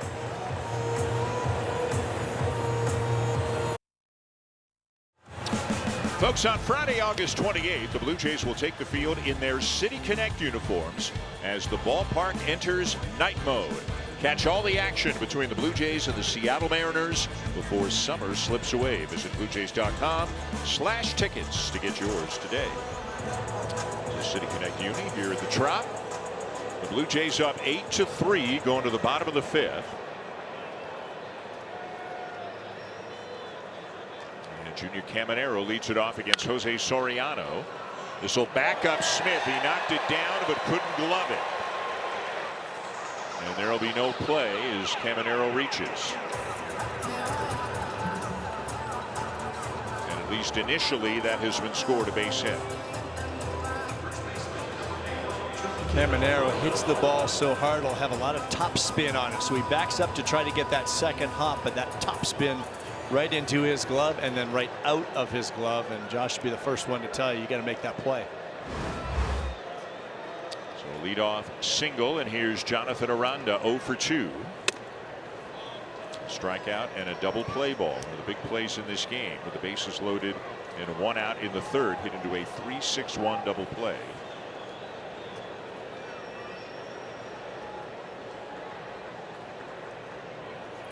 right, I got a question for you, Joe. Uh-oh. Would you care to hazard a guess as to when the last time the Blue Jays scored 8 or more runs in a game was? Oh my goodness. It's got to go back a long time. Let's say about 2021. No. Oh, okay. 2-0 the count on Aranda. Lined into center. More good contact. A base hit. First and second, nobody out. I thought you were going to say at the Trop. No. Just runs. in general. This year, when is the last time they scored 8 or more runs in a game? They do it in Washington? They did not. The last time they did it was Dylan Cease's near no-hitter in San Francisco. Okay. On July the 8th. So it has been over 5 weeks since they have scored this many runs in a game. And they've done it in 5 innings. The Rays aren't going away, though. Here's Yandy Diaz. 1 for 2. That's 9 hits now for Tampa Bay. Just off the corner, Kirk's challenging. Remember, they've already lost one. Toronto is challenging. And they're now out. Toronto will have 0 challenges remaining. So not ideal. Less than ideal. Yeah. And you know what? If he hadn't challenged the other one in a much lower leverage situation, you can live with that one a lot easier, right? Because that's why those early ones are killers, right? Right center field. Bateman coming on, and it makes a sliding catch. It's fun watching him play center field, huh? I think that's a nice little acquisition the Blue Jays made at the trade deadline. When you're trading one of your starting pitchers on an expiring contract, you bring in a speedy center fielder that can handle a little bit and also can roam center field pretty well. Good jump, times this perfectly, slides into the catch, and he's up and ready to show that arm off. Soriano is appreciative. Now Liam Hicks. A ground out and a fly ball to center. You know, it's very, very early, obviously, in Brett Bateman's major league career, and StatCast and others are still just starting to compile Tampa Bay is challenging. information as now Hicks wants to challenge. And that's a ball. They have 2 challenges remaining. But Brett Bateman's sprint speed, again, just 10 or so games into his career, is in the 92nd percentile. That's about, that kind of matches the eye test. Kind of plays, doesn't it? Yeah, that'll work. But you also love the way he handles the bat. That was on display last inning, slapping that ball hard into left field, cashing in early. Swing and a miss, 1-1. Boy, there's that good splitter there if he can keep that under the bat. Mason Fluharty now up.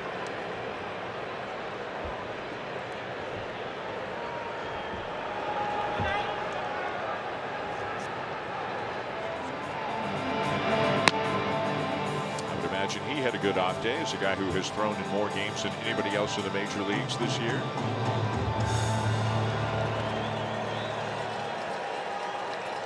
Two on with 1 out. And the 1-1 to Hicks. A called strike. Kirk was asking for the appeal. Looks like he didn't necessarily expect to get a called strike, but he'll take that. And it's 1-2. Ran that 4-seam fastball in there. Very indecisive from Hicks. Maybe sit back up for that splitter again. Down to first. Okamoto to Jimenez. Back to Soriano. They did it again. Their second inning-ending 3-6-1 double play. How about the infield defense? It all starts with Okamoto, Jimenez the middleman, Soriano at the end.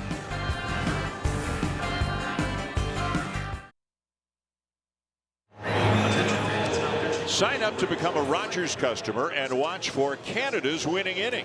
When the Blue Jays get a hit, you can win exclusive 50th season prizes.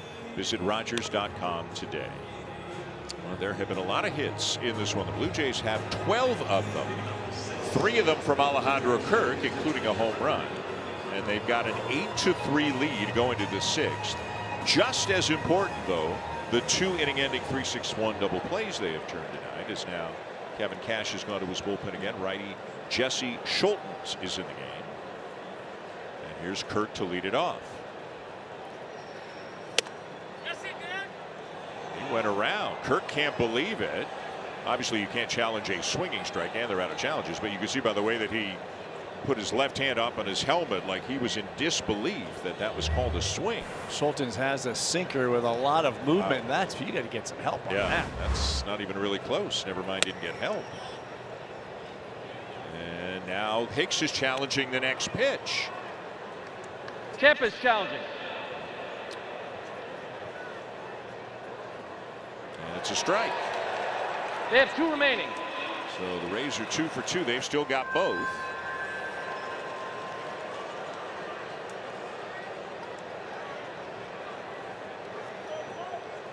Kirk doubled in the first, homered in the third, singled in the fourth. An infield hit that drove in a run. He'll be followed by Springer and Sanchez.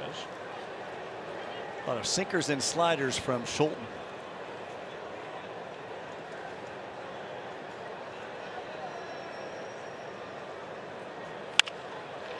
Grounded to short. Walls up with it. 1 down.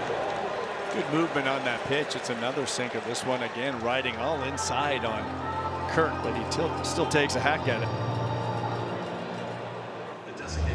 Probably thinking about that first pitch in the at bat. Look at that late movement on that pitch, running way in off the plate. 1 down for George Springer, who has had a good night. He's 2 for 2 with a walk. He has scored a run and driven in a run.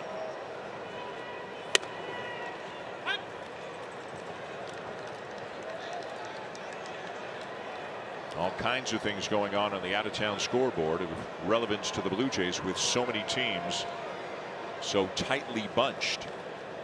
Looking for that third wild card spot. The Tigers are trailing the Pirates 3-1. The Guardians are leading the Giants 7-1. The Twins are up early on Atlanta 2-0. Don't you have any better news? Well, I mean, the Tigers are losing. Okay. So 2 out of 3 are winning right now. The Orioles are tied with the Yankees. And the Mariners have kind of snuck back into this thing. Yes, they have. They're trailing Milwaukee 1-0 top of the third. Swung on and missed. Springer strikes out 2 down. Again, entering play tonight, a 3-way tie for the last wild card spot. The Orioles, the Rangers, and the Tigers. And worth mentioning, the Blue Jays have a stretch right near the end of the season where they play 4 consecutive series against those 3 teams. They go Baltimore, Detroit, Texas, Baltimore in the final 2.5 weeks of the season. The only series they've got after that, they wind up at home in an interleague series, ironically, against Cincinnati. It's as though the schedule makers knew how 2026 was going to go. So many interesting matchups over the next 5+ weeks, 6 weeks. A wide open middle in the American League, a year in which just very few teams have been able to assert themselves. I think Sanchez might have gotten Hicks on the backswing there, and that's why James Hoy is going to dust off the plate. He just wants to make sure that Hicks is okay.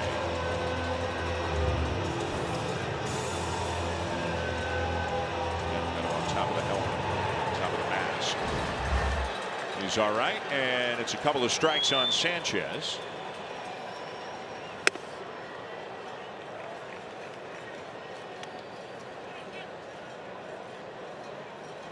If the Blue Jays were in the National League, they'd be 6 games out of the final wild card spot.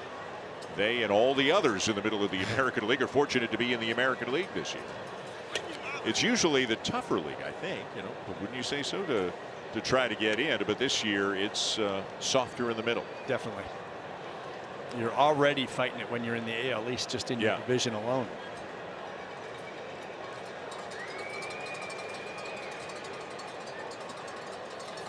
Yeah, how weird is it that the Blue Jays began play tonight last in their division and only a half game out of a playoff spot?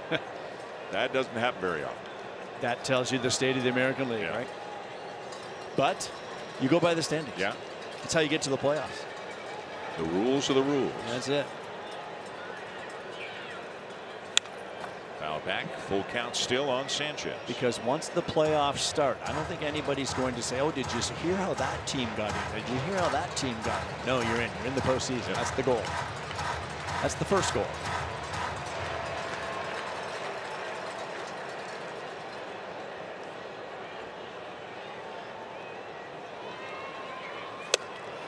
Inside, Hicks asked for the appeal, didn't go, and it's ball 4.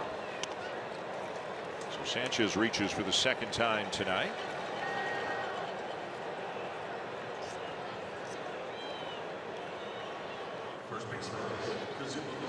And that'll bring out Kazuma Okamoto, who hit a long home run his last time up. 442 feet, his second longest home run of the season. Such a different look when he faces left-handers and their secondary pitches come into him, come toward him, come into that swing path. Always tough right on right for any hitter in the game when you've got the velocity that there is in the game, moving fastballs like there are, and then the variety of breaking pitches going away from you. Like that. Yeah. And John Schneider was asked before the game, does he think that Okamoto has seen more spin, more breaking balls running away from him here in the majors than he did in Japan? And he said yes. It's just the pitching, the style of pitching is different there than here. And I would also add the variety of those breaking pitches I was talking about. Like you've got sinkers, fastballs running in, four-seamers at the top, cutters away, and those are hard fastball varieties. But then all of the breakables, you've got sliders, curves, slurves, cutters, all the different variety of things going away. And it's his first year in the league. He's never seen most of these pitchers. So hopefully it's just an adjustment period for next year. Lifts a fly ball to right, but it's playable for Valade. And that's out number 3. Bottom of the 6th, still 8-3 Blue Jays.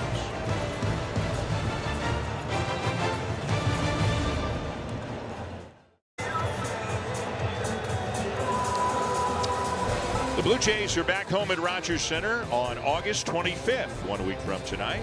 They will see the Kansas City Royals for the first time all season.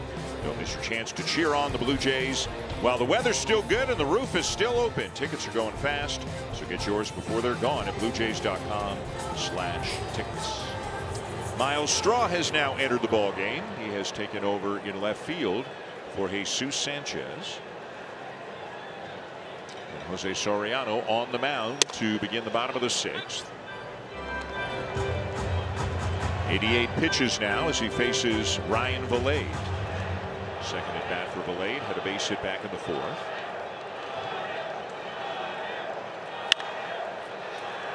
Popped him up, and Clement backing up into very shallow right field to make the play.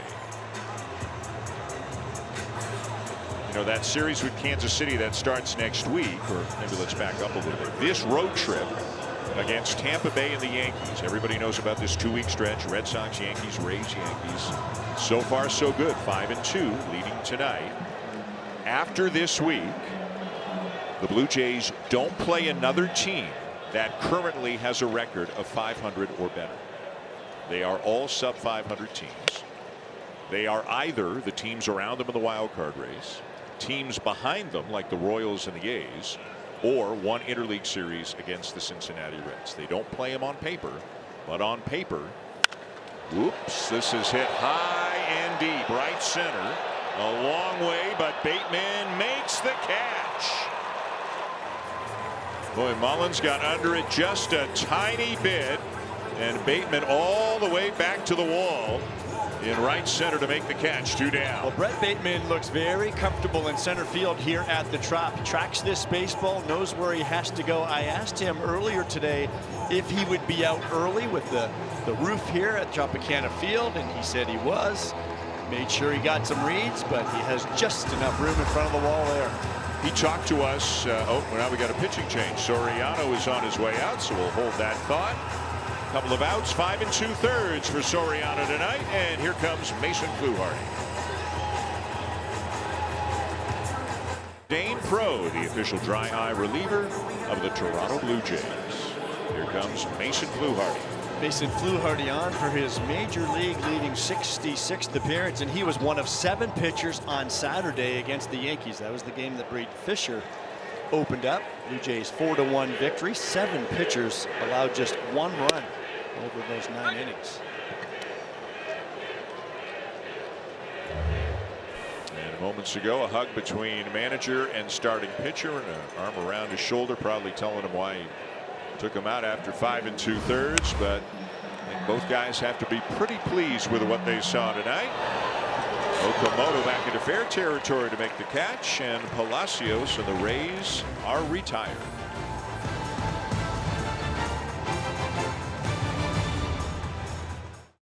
Neuroma, which is causing nerve irritation in his right foot. Here you see him throwing 50 pitches over 3 2/3 innings for AAA Buffalo on Sunday. He told me this afternoon that he came out of the outing entirely pain-free, and that's partly thanks to different cleats that Arrighetti's now using and a new insole that's providing some more support to the area where he's had the nerve irritation. He says that was the first time he's pitched without foot pain in about a month, and if all goes well during a scheduled bullpen here tomorrow, Arrighetti could be quite close to his Blue Jays debut. Look, the Blue Jays would ideally like him to build up a bit more volume prior to his return, but the Blue Jays also have a rotation vacancy right now and no obvious candidate to fill it. So how things play out for Toronto's pitching staff this week, Dan, could have a sizable impact on how soon we see Arrighetti.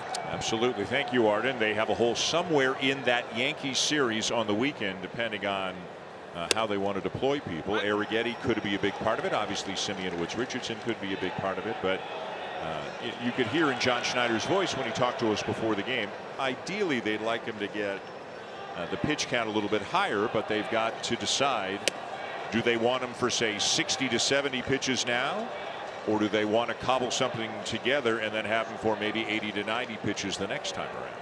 And I would think that day would be Friday, only because that would put Dylan Cease on Saturday with that extra day of rest. And you know that with what he has been through workload wise, that extra day would work wonders.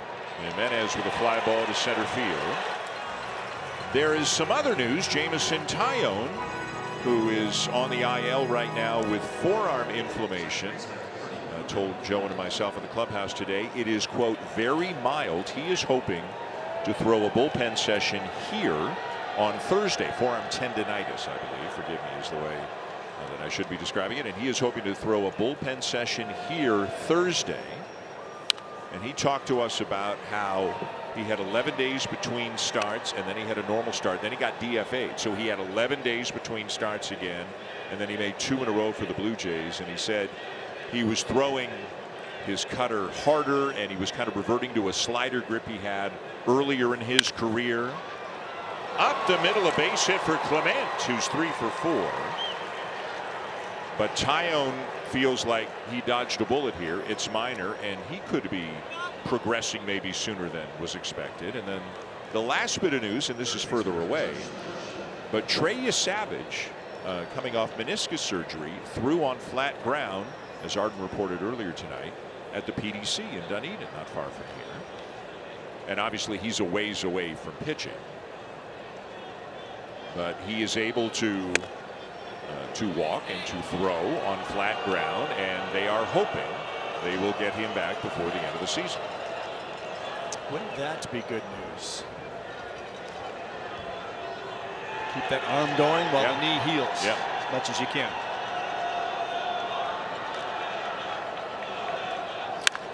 Well hit ball, deep right field, gone.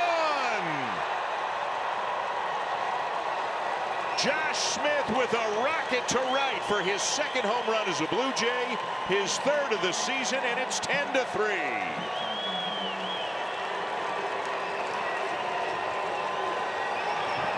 Josh Smith took a slider down and in and just raked it out of there, similar to his first home run as a Blue Jay, when it looked like he sat on a first pitch breaking ball. And he looks like a hitter that at times will do that, look for certain pitches.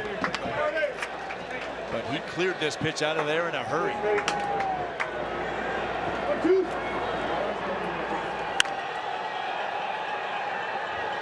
Isn't this a sight for sore eyes? 10 runs for the Blue Jays tonight.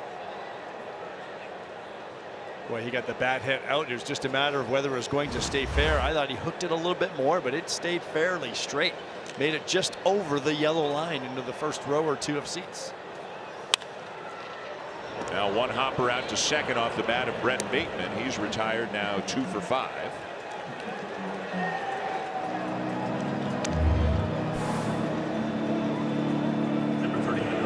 Good swing at that pitch. And this is again going back to our conversation that we had with Schneider, as that ball was just tucked inside the line. That young man's got a souvenir too. Might have been a Blue Jays fan. Josh providing maybe a little bit more experience on that side. Charles McAdoo not in the lineup tonight, but they've got options, that's for certain. And the Blue Jays aren't picky about who gets the big hits, as long as somebody gets the big hits. And now that the lead is 7, we'll see if Matt Waldron enters the game. Mason Fluharty got 1 out to end the 6th.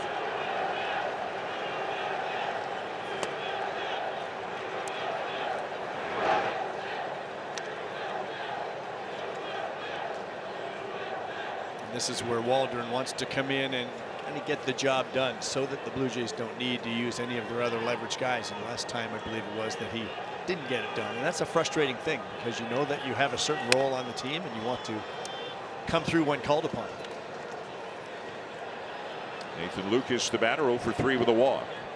10 runs on 14 hits for the Blue Jays, including home runs from Alejandro Kirk, Kazuma Okamoto, and now Josh Smith.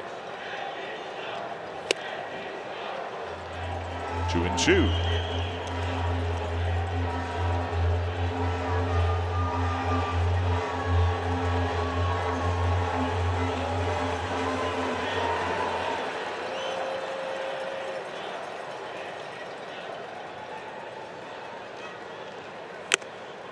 And Lucas strikes out, but the Blue Jays get 2 more.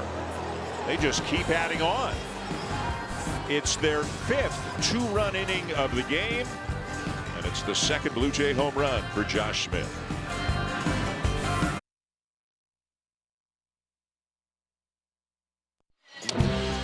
Well, one of the many other series that I'm sure many Blue Jay fans are keeping an eye on, the Yankees and the Orioles will meet again tomorrow night, and you can see it at 6:30 Eastern, 3:30 Pacific time on Sportsnet 1. The Yankees have now taken a 3-1 lead on the Orioles. Bottom of the 7th in Baltimore, and there's one final in tonight, and the Tigers have lost. The Pirates have done the Blue Jays a favor, so the Tigers now have the identical record as the Blue Jays at 61 and 65. Here's Matt Waldron in to work the bottom of the 7th. Waldron was claimed off waivers from the Padres earlier this month. 3rd game in a Blue Jays uniform, and or 4th game. His first one was a scoreless inning in Philadelphia. Came back with another scoreless inning, but then in just 1/3 of an inning, he gave up 3 to the Red Sox. So Matt looking to get back on track here tonight. And John Schneider, obviously, after that Smith homer, deciding he doesn't want to use Mason Fluharty any more than he has to. He'd like to save him for potential higher leverage spots in the coming days. Waldron out in front of 1-2. This is where things go. The batter is challenging. And now we got a challenge coming here from Walls, and that'll remain a strike. Tampa will have 1 remaining. This is where things go really well. Waldron might be the last guy on the mound for the Blue Jays. That would be the plan. And I'm sure that's the plan for Matt too. As I said, that was kind of the plan the last time he went out there and it didn't work out. But yes, if you can save your guys in the bullpen, that is mission accomplished. And that's why you like to have a guy in the bullpen that can provide length like this. The good news is, coming off that 17 games in 17 days stretch, the Blue Jays don't have anything like that the rest of the regular season. They've got a few 6 in 6 days and then a day off stretches, and then they've got 1 9 in 9. But that should help guys like Rogers and Fisher and Fluharty and Varland and all the rest. How good was that off day yesterday? Just helps reset everything. Not to mention rest some bodies. Well to the opposite field. Straw back, jumps, and he's got it. Always nice to have a lead and put Miles Straw into the game for defense. Miles just a bit of a rangefinder out there, and you can't necessarily feel the artificial surface just because it's a different color. It feels the same on your feet. May have thought he was a little closer to the wall, but makes the play nonetheless.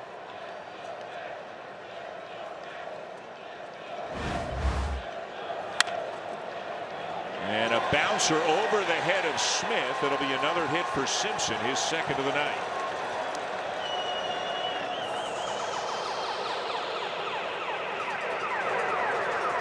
One way to control a team's running game and aggressiveness is by scoring early. The Blue Jays did that tonight, and it really tamed everything. But not only that, then they continued to add on once the Rays got close. So it takes them out of their game.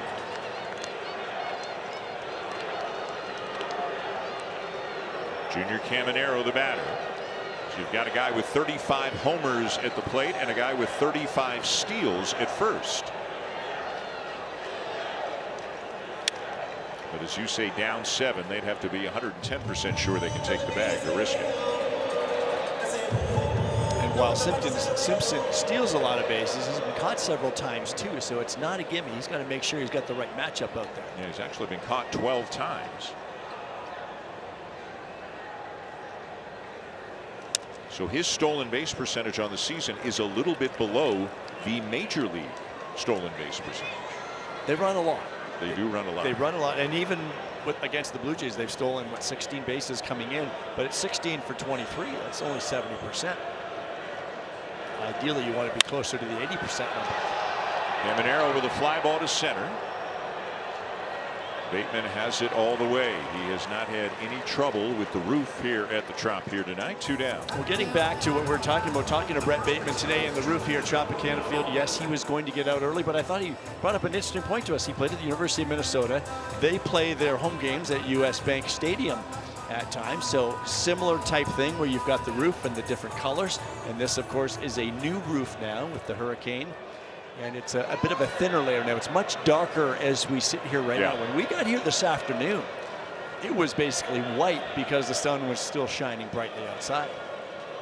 Brighter than it used to be. The new roof is thinner and a different fabric, I guess, than the old roof was. And during the day, it does appear to be a lot brighter. At night, it kind of looks like it used to look a little bit more. Maybe not quite as dull, but. Yeah, Bateman, US Bank Stadium, the Vikings. Yeah, the Vikings play. So he played at the University of Minnesota, would play some, and there's all kinds of glass. And he said it was way worse than he anticipated this would be. You never know where players along the way will gain experiences that can help you. Here we are in the big leagues. I didn't know they played baseball in that stadium. Simpson the lead, 2 down and a couple of strikes on Aranda.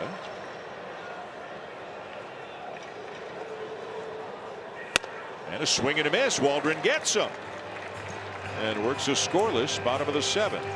It is still 10-3 Blue Jays, and it's time now for a Blue Jays Central update with Jamie and Kayla.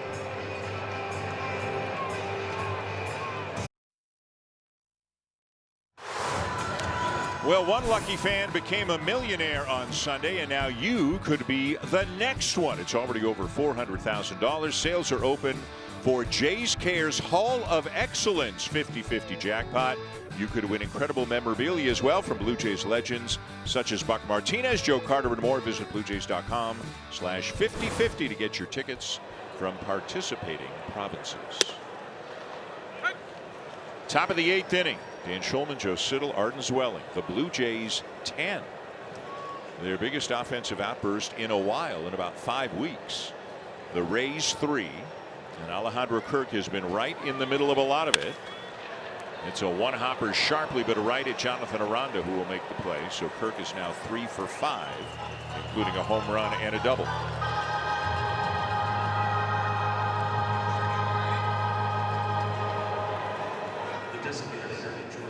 Now George Springer, 2 singles, a walk, and a strikeout.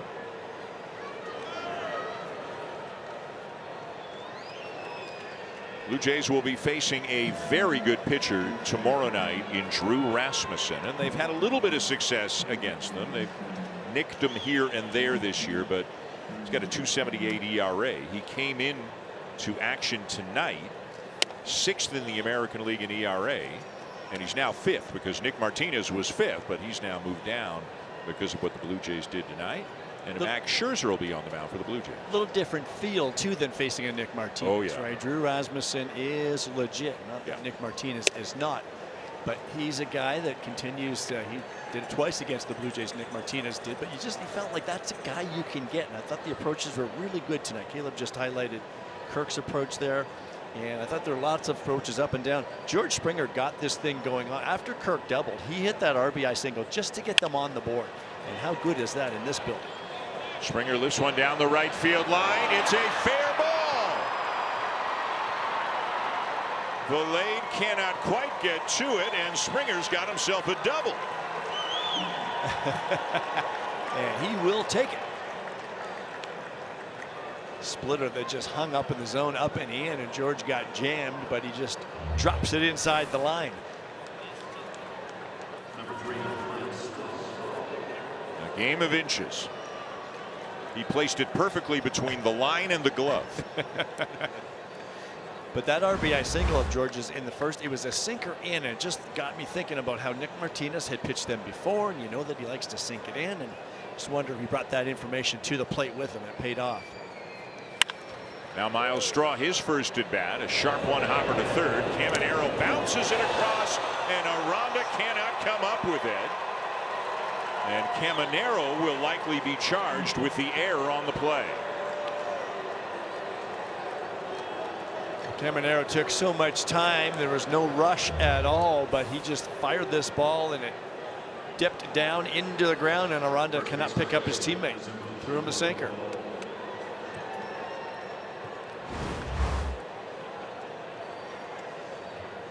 So it's 2 on 1 out for Kaz Okamoto.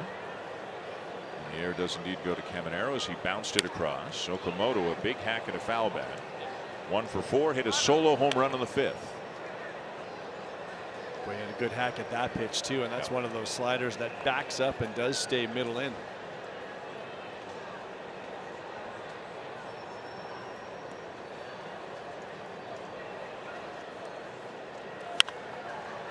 And he got one middle right there.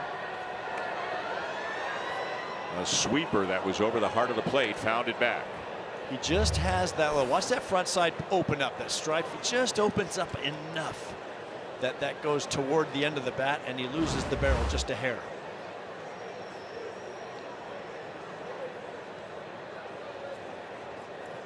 Springer at second, Straw at first, 1 down.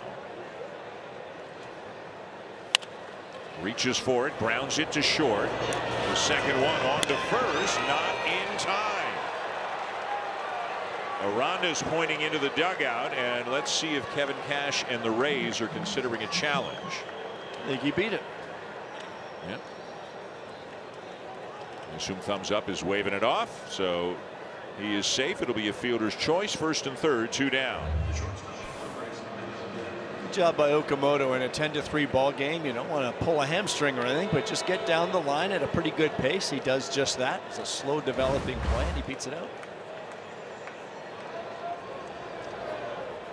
On the corners, 2 down for Andres Jimenez, who's 1 for 4.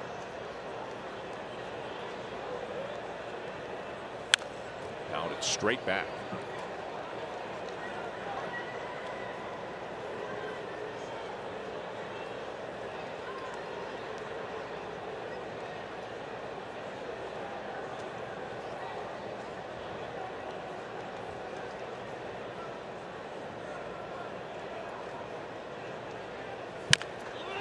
Bouncer towards first. Aranda's got it and wins the race to the bag to strand a couple, and this ball game moves to the bottom of the 8th.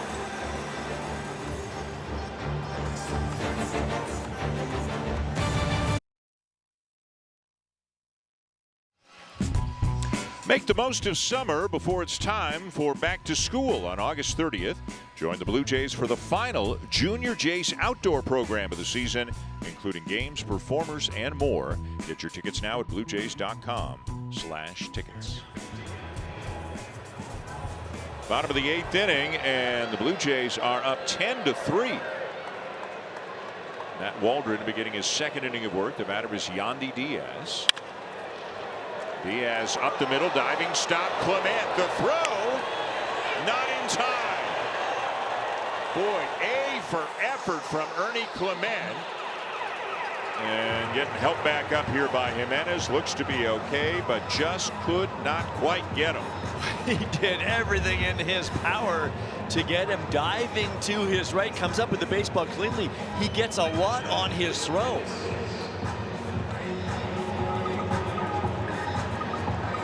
Everything was done cleanly. Throws on the mark. Diaz just beat it. Good effort. Now Liam Hicks 0 for 3.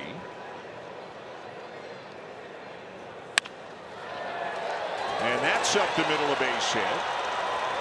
So it's 2 on with nobody out.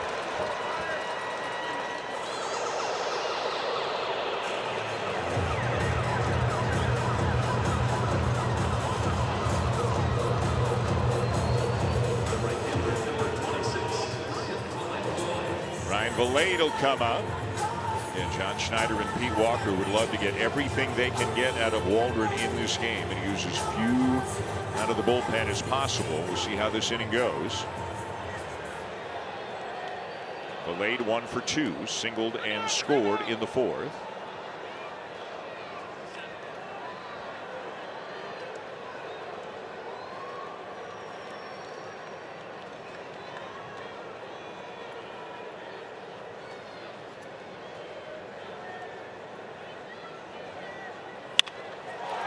Lined into left, another hit. Diaz held at third. The bases are loaded.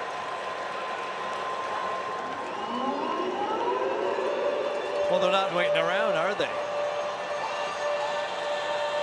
Waldron goes first pitch knuckleball right there, but it stays down in the zone on the plate. They tees off on it.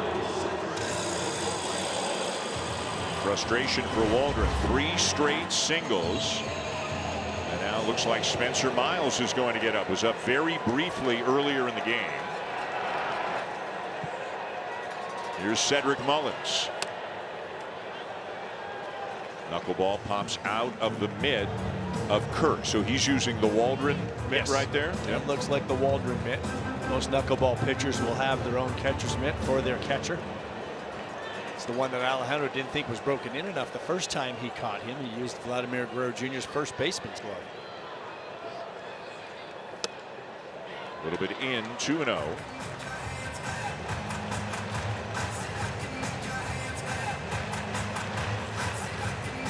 Waldron throws that knuckleball about 30% of the time.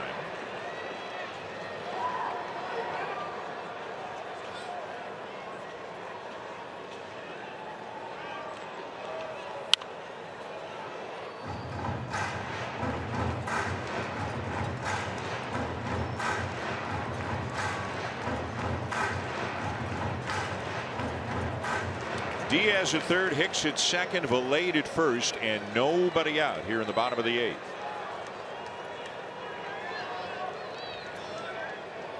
The 2-1. Fly ball left field deep. Straw backpedaling. Has room. He'll make the catch. A run will come in to score as Diaz crosses. Hicks to third. The sac fly makes it 10-4. Straw did the right thing by coming up and firing that ball to second base because the runner on first was tagging also. Ryan Valade took off and went halfway to second base, but then turned around because Straw's throw was right on line.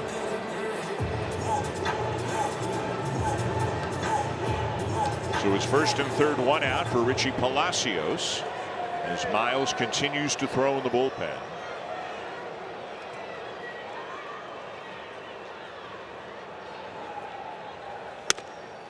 Up and away for ball 1.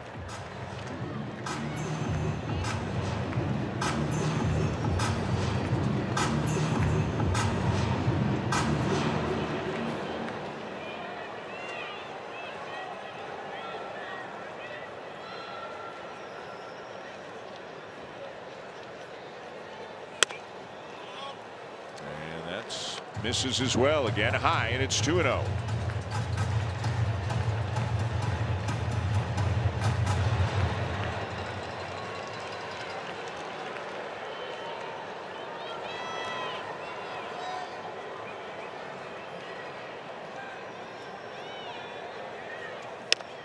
in there, 2-1. Jose Soriano went 5 2/3 tonight, gave up 3 runs on 9 hits, didn't walk about or struck out 2. Nation Fluharty got the last out of the 6th inning, and now Waldron in his 2nd inning of work.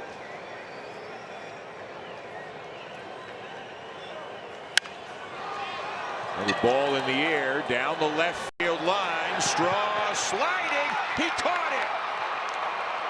The throw to the plate hits the runner. So in to score is Hicks. But what an effort and what a catch by Miles Straw. An unbelievable effort just to get to this baseball, but then he knew right away what to do with it. He knew the runner from third would be tagging. Right now he gets up and gets all he can on the ball, and it hit the runner. If it's just to the left or just to the right, maybe they got a shot.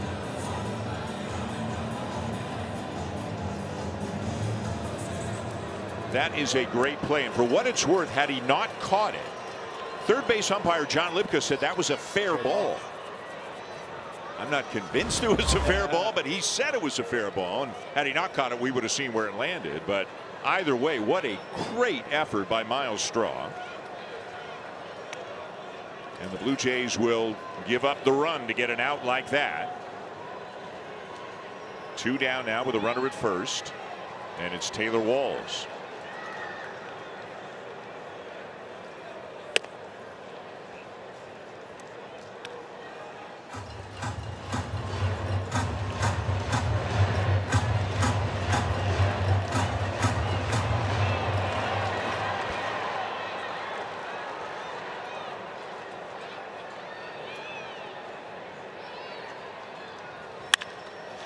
Ground ball, backhanded by Clement. The bounce across to Okamoto for out number 3. 10-5 Blue Jays at the end of 8.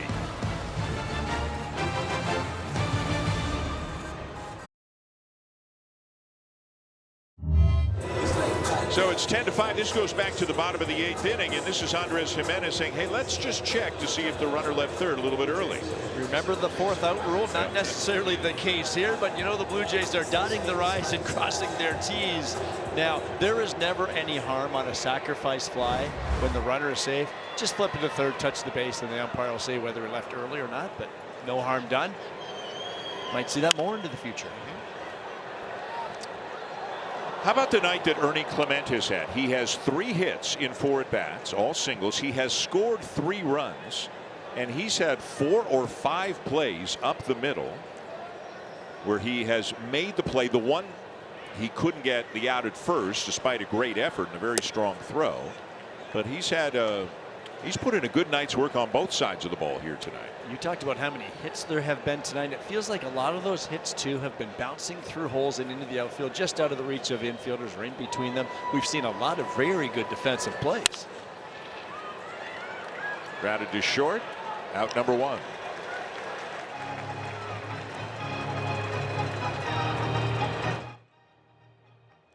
Bring the colors of the ballpark to your home with Beauty Tone Paint's Toronto Blue Jays collection. Only at Home Hardware and Building Centers.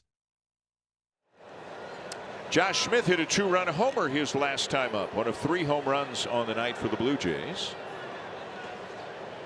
They've got 15 hits tonight. It's just the 4th time this year they have had 15 or more. They've got 16 hits tonight. It's just the 3rd time this year they've had 16 or more. Always nice when you homer in a ball game. If you can follow it up with another hit, it becomes a 2-hit day for Josh. Yes, they're banging out a lot of hits, but you're a player coming to a new team, wanting to make an impression. He's left the yard again here tonight, added on his 2nd knock in the night. That'll feel pretty good for the third baseman. He might find himself in the lineup against Drew Rasmussen tomorrow, somewhere, somehow. He can play just about any position.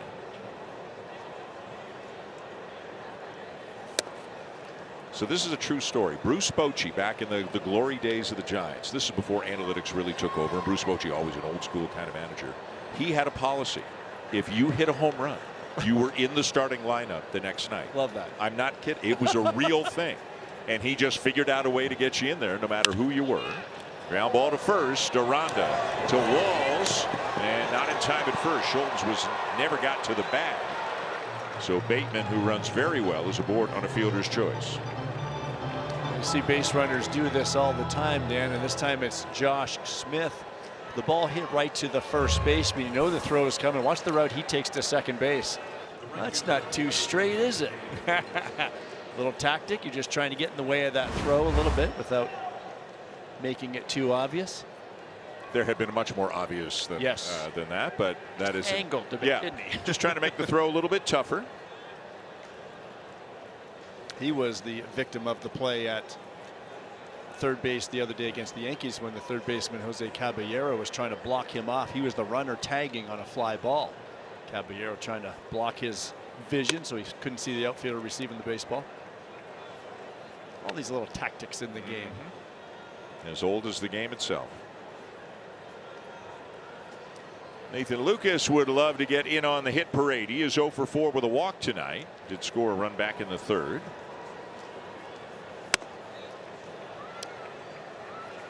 It looks like Spencer Miles will come in for the bottom of the ninth. He has continued to throw intermittently here in the top half.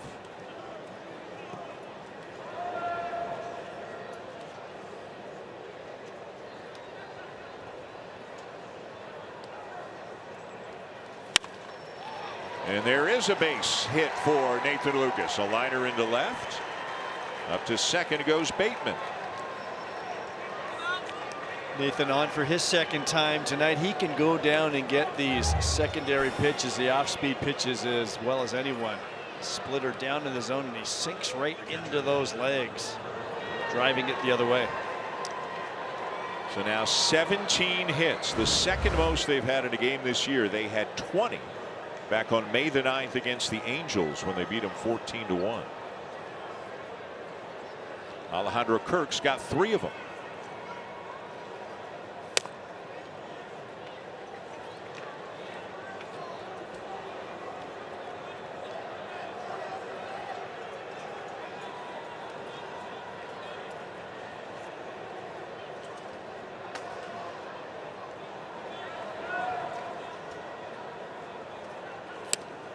Two balls, no strikes. We mentioned the Tigers have lost tonight. Pittsburgh beat them 4-1. As hard as it is for most people watching, I'm sure, to vote for or root for the Yankees are playing the Orioles right now. The Orioles are just ahead of the Blue Jays, and the Yankees are 1 out away from beating the Orioles. It is 3-1 New York, bottom of the ninth at Camden Yards. That was Carlos Rodon's return, right? Yes. The injured list went 4 innings, allowing 1 run. Max Fried goes on the IL as Carlos Rodon comes off the IL, and it looks like the Blue Jays will see Rodon on Sunday. The Guardians are up big. The Rangers are up big. The Mariners are down big. And the Twins are up a run on Atlanta in the 7th.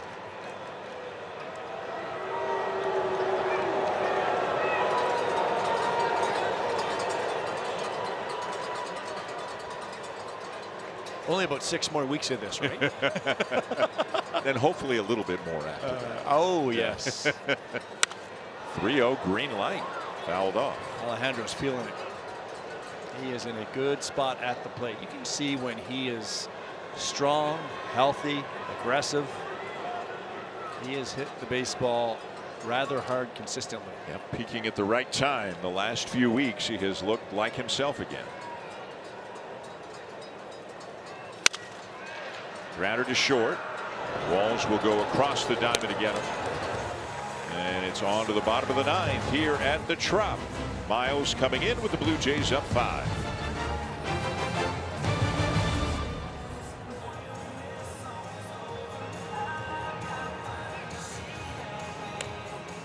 Tim Ivanka, thank you very much. George Springer and the Blue Jays enjoying a 10-5 lead, trying to go 6-2 in the first 8 games of this 13-game stretch against nothing but American League East Division opponents. They'll have another game tonight. Max Scherzer is ready to roll. Boy, is he excited about how he's feeling right now. He's had 3 good starts in a row. Drew Rasmussen, tough customer, one of the best. On the mound for the Rays, the broadcast begins at 6 o'clock Eastern Time. First pitch at 6:40. Drew Rasmussen has a lifetime 2.87 ERA. career .287 ERA. It's remarkable. All of the injuries I think that he has had, you haven't necessarily noticed that name quite as much as probably should have. Spencer Miles in looking for the final 3 outs of the night. Last pitched on Saturday, a scoreless inning against the Yankees. And if you're wondering, and I'm sure some may be, 5-run lead, what are they doing putting Miles in? He's one of the high leverage guys. A couple of things. This is leverage. This is leverage. Yeah. At the Trop. Yeah. First of all, it's the Trop. It's the Rays. Don't let them get off the mat. And it's the top of the order. It's Chandler Simpson, Junior Caminero, Jonathan Aranda, and if anybody reaches, Yandy Diaz. I think John Schneider's had about enough fun and excitement for one night. I think that's stating it perfectly, because Spencer Miles just wants to come in and no noise, just end this thing quietly. Drills in a fastball to get out in front of 1-2. Spencer's been very good. He's had 4 straight scoreless outings now. He pitched twice in the Red Sox series, a scoreless inning each, once in the Yankee series. His last one was on Saturday. He was also one of those 7 pitchers, putting up a bunch of zeros out of the bullpen.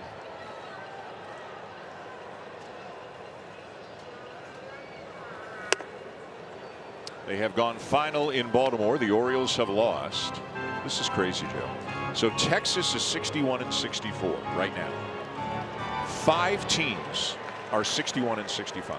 5 teams have the identical record, half a game back of the Rangers, the Blue Jays being one of them. Ground ball to second. The Blue Jays win, of course. They'll move up into a virtual tie for the 3rd wild card spot with Texas. But again, the Rangers are off to an early lead, up 5-0 on the Nationals. Scoreboard watching is fun. It's so fun. And if I'd have asked you 2.5, 3 weeks ago if you thought we'd be doing this, I'd have given you the stink eye like you gave me earlier tonight. on a sacrifice bunt with 1 out. But a combination of they have played much better, and nobody else has really been able to separate themselves from the pack like the Red Sox did a few weeks ago. The Red Sox were behind this pack, and they have moved comfortably in front of the pack, but nobody else has really been able to separate themselves.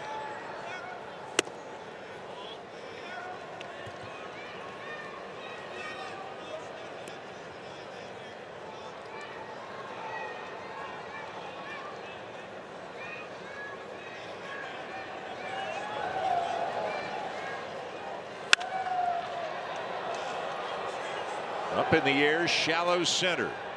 Bateman has it in his sights and makes the catch. 2 down.